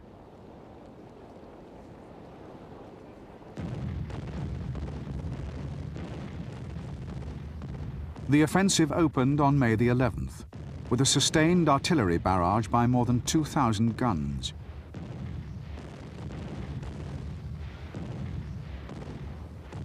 While 4 British divisions attacked across the Rapido into the Liri Valley, a Polish corps of 2 divisions attacked the Monte Cassino stronghold.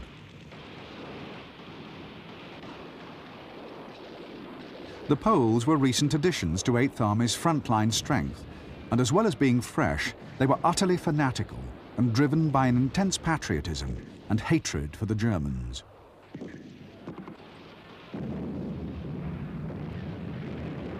The Poles launched 2 offensives. The first made steady progress initially, but petered out in the face of bitter German resistance and fierce counterattacks.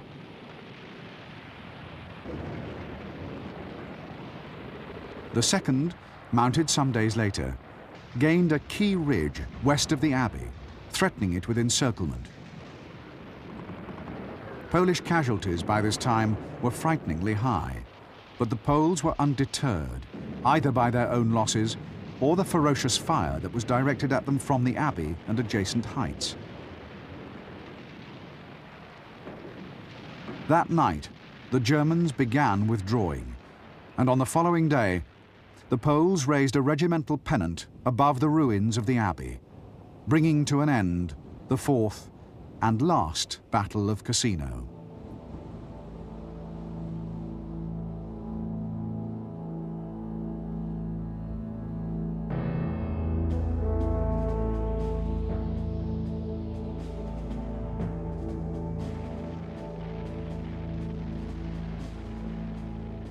While the Polish corps was fighting at Cassino, the British in the Liri Valley and the Americans on the extreme left wing were making only slow progress. The British attack, although strongly supported by artillery, faced the same problems that had defeated the Americans in January, in particular, very heavy and accurate defensive fire.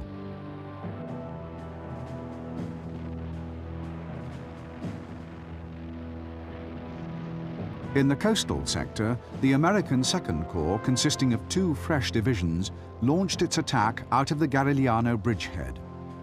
But this sector of the front had been static for months, and the German defenses were well organized. In the first few days of the battle, the Americans suffered heavy casualties, achieving only minor penetrations.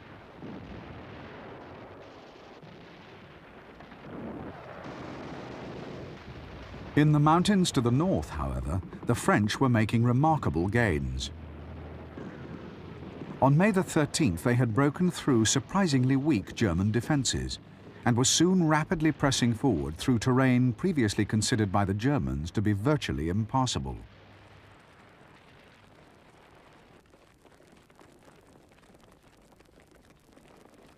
The French breakthrough and the capture of Monte Cassino by the Poles opened the way for the Americans and British respectively. The Americans resumed their advance cautiously, but encountered only light rearguards.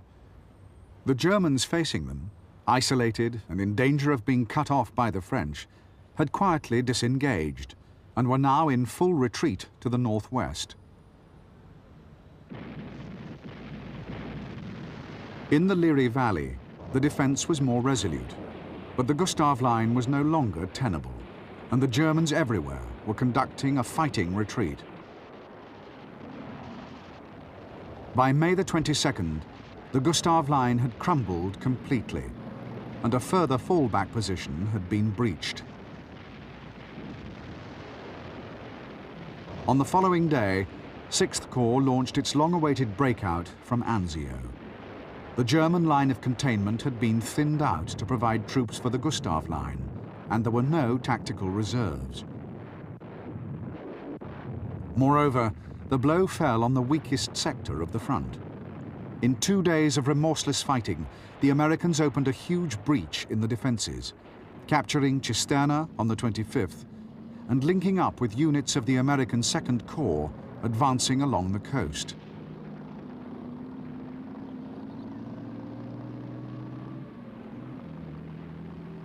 The bulk of the German 10th Army at this time was still well to the east, and a push north by 6th Corps, with support from 2nd Corps, would almost certainly have cut the main German line of retreat. But this was rejected by Clark, who ordered 6th Corps to turn west and head directly for Rome.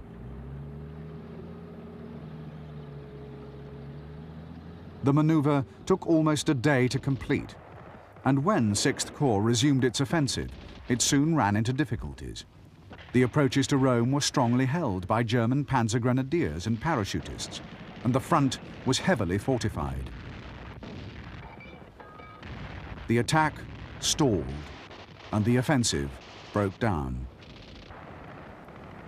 On 8th Army's front, the German 10th Army was now rapidly disengaging and retreating through the Liri Valley towards Rome.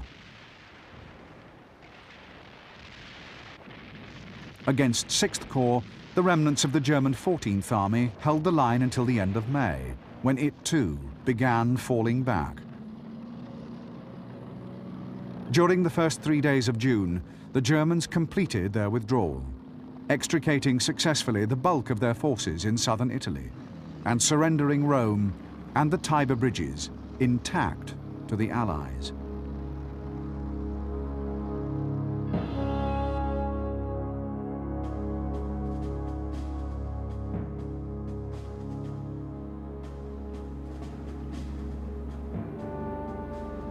The first American units reached the Italian capital on June the 4th. Ironically, not from Anzio, but from the Liri Valley.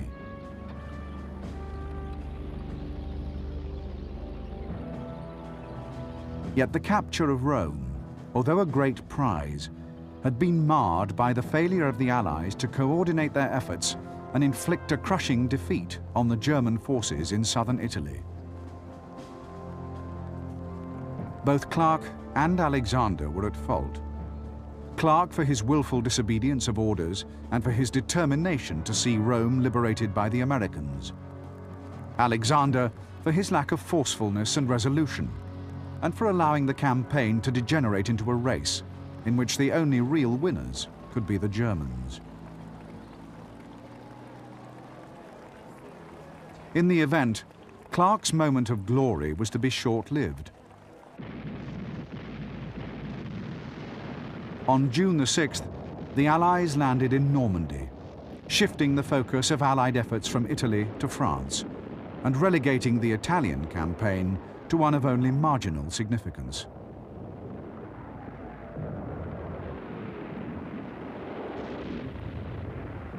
In Italy, the fighting was to continue for a further year. From Rome, the Germans fell back to the northern Apennines, where they conducted a bitter and protracted defense through the winter and spring of 1945, before finally surrendering only a few days before the end of the war.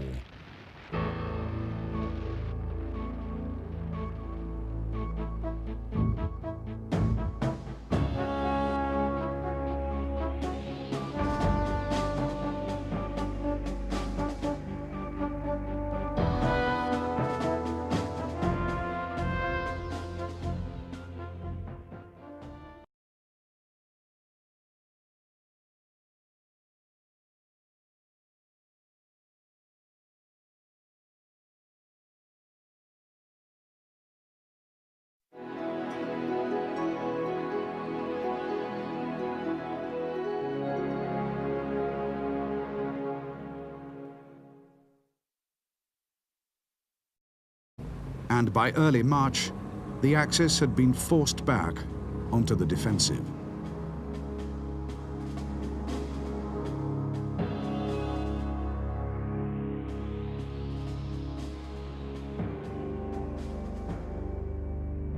In mid-March, the Axis front line in the west lay along the crest of the eastern dorsal, and in the south, between the Matmarta Hills and the coast.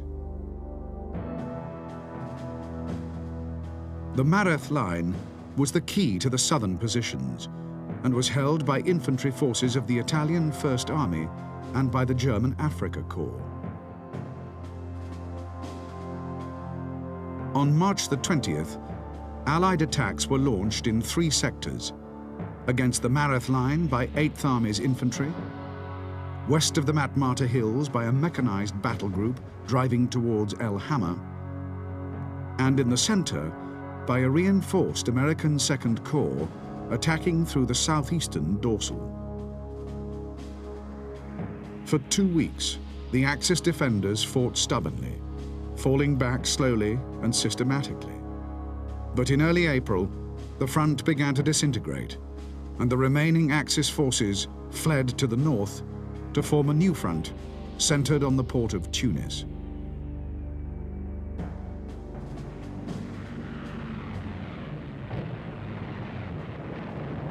In late April and early May, the Axis bridgehead was hammered remorselessly, slowly buckling and contracting under the pressure.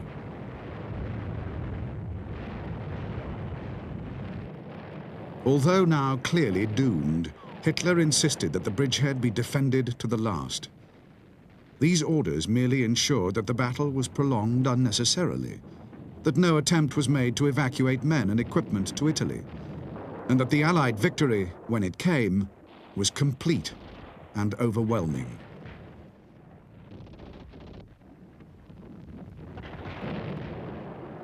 Altogether, 250,000 prisoners were taken in the closing weeks of the campaign. But the damage to Axis power in the region as a whole was more extensive. In attempting to supply and support the bridgehead, the Italian Air Force and Navy had suffered heavily, as had the Luftwaffe, and the cumulative damage, combined with the loss of North Africa, had fundamentally transformed the balance of power in the Mediterranean in favor of the Allies.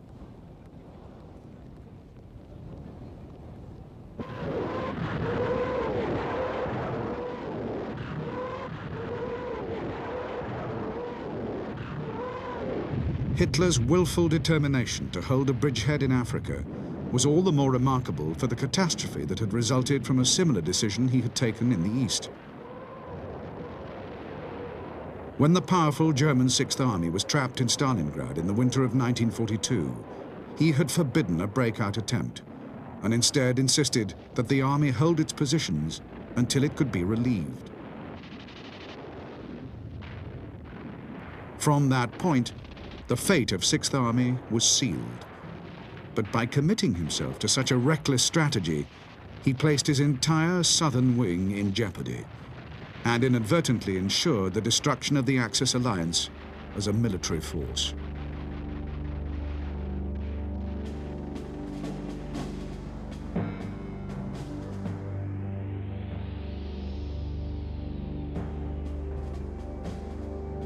In early December 1942, the German front west of Stalingrad ran along the line of the Upper Don and the River Chir. The front was held by 2 army groups.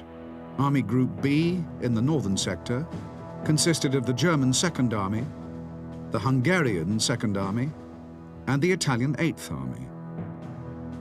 Army Group Don in the south consisted of the 4th Panzer Army, supported by remnants of the 4th Romanian Army and 6th Army trapped in Stalingrad.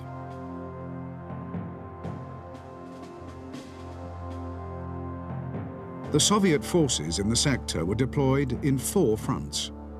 The Don and Stalingrad fronts, separating 6th Army from the rest of Army Group Don, and the Voronezh and Southwest fronts, facing Army Group B.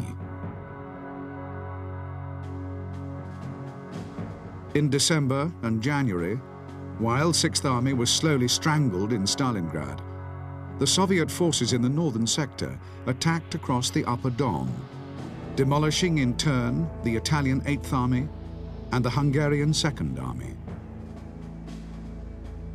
These operations tore huge gaps in the front line and threatened a massive encirclement of the remaining Axis forces in the south.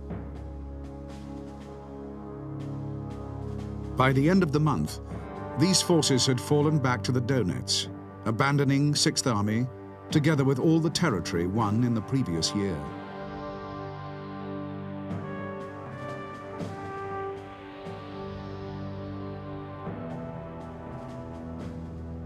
The fighting in Stalingrad came to an end on February the 2nd.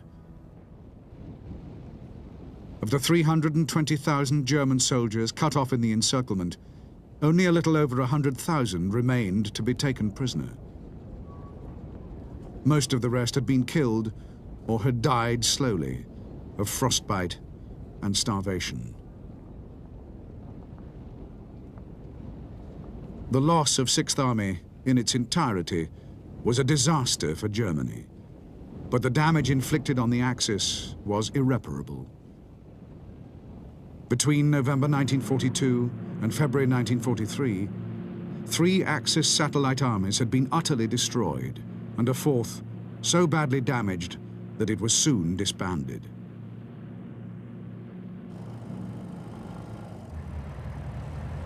In March, before the spring thaws brought the fighting to a close, the Germans reorganized their command system in southern Russia, creating Army Group South out of the remnants of Army Groups A and Don, and dismantling Army Group B.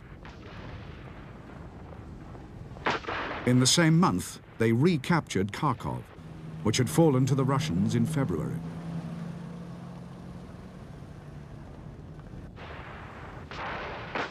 By the end of March, the front had stabilized. Both sides were exhausted and needed time to regroup and consolidate. But for Germany, the future was now bleak. Defeats in the East and in Africa had plunged the Axis into disarray and transformed Hitler's war of conquest into a battle for survival.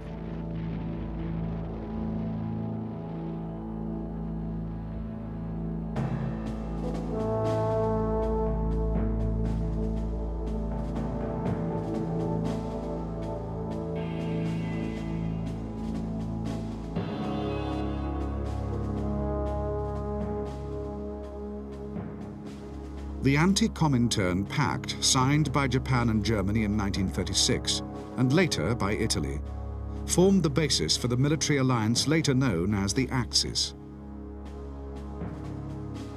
A state visit by Hitler to Rome in 1938 further strengthened the bond between Italy and Germany and helped prepare the ground for the military adventures of 1939.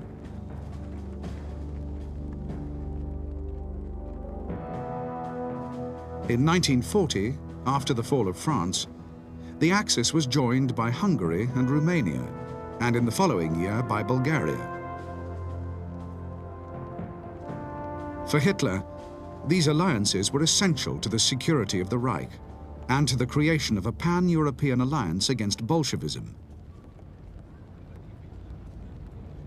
They also lent legitimacy to the Nazi regime and helped to reassure the German people that they were not alone. The destruction of the Axis satellite armies in the East and in North Africa was therefore a political as well as a military disaster. Yet as far as he was able, Hitler would not desert his allies, nor would he allow them to desert him. In the summer of 1943, he would authorize plans to be drawn up for a German occupation of Italy.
The battle for Italy was to be one of the most bitterly fought and protracted conflicts of World War II. Although Sicily was captured comparatively easily in the summer of 1943, Allied attempts to exploit Italian disarray through landings on the Italian mainland were doomed to frustration and disappointment. The Italian armed forces played virtually no part in the campaign. When the Allies landed at Salerno in September, the country was occupied by the Germans, and the landings themselves were contested by first-line German formations.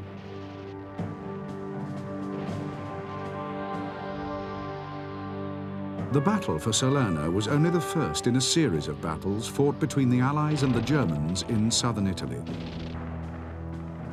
The country was ideal terrain for defense, mountainous, rugged, and scored by deep ravines and fast-flowing rivers.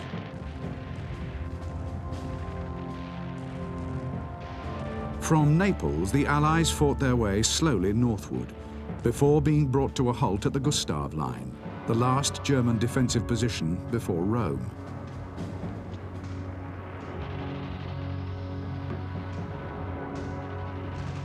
From December, the front remained deadlocked, despite several offensives and landings behind the Gustav Line at Anzio.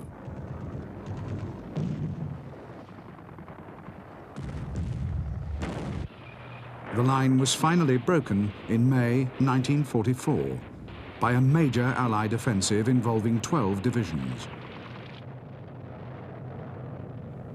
The breach opened the road to Rome and relieved the Anzio bridgehead, which had now been under siege for nearly 4 months.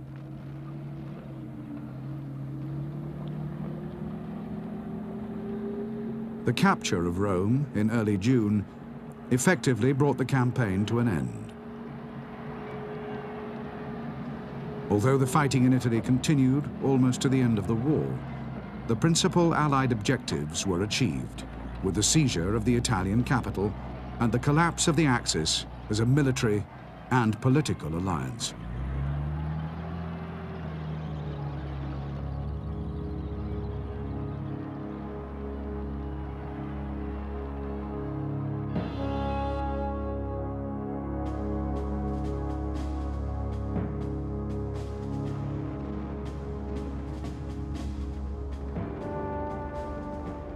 In November 1942, Italian ambitions to dominate the Mediterranean and to carve out an empire in Africa suffered a paralyzing blow. At El Alamein, the British Eighth Army comprehensively defeated a combined German-Italian army, destroying several Italian divisions and sending the remnants in full retreat through Egypt to Libya. In the same month, British and American forces landed in the French North African territories of Morocco and Algeria. The landings were only seriously contested by French naval units defending Oran and Casablanca. When these were defeated, further French resistance soon came to an end.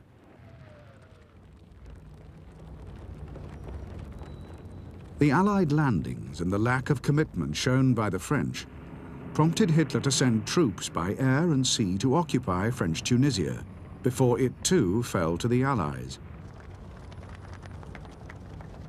2 days later, German forces marched into Vichy France itself, unilaterally abrogating the armistice agreements of 1940 and putting an end to the fiction of Vichy French autonomy.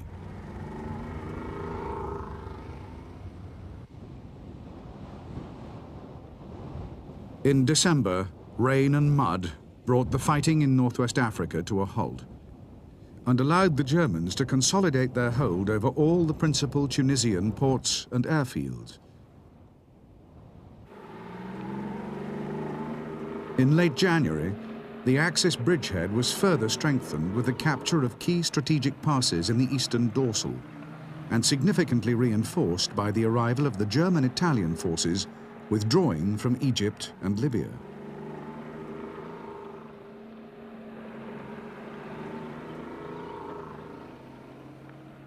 In February, these forces combined to launch an attack against the American Second Corps, holding the most southerly sector of the Allied line. The attack threw the Americans into confusion, and within a few days, German armored formations were pouring through the Kasserine Pass into the rear of the Allied positions. The arrival of the British Eighth Army, however, prevented any further exploitation of this breakthrough.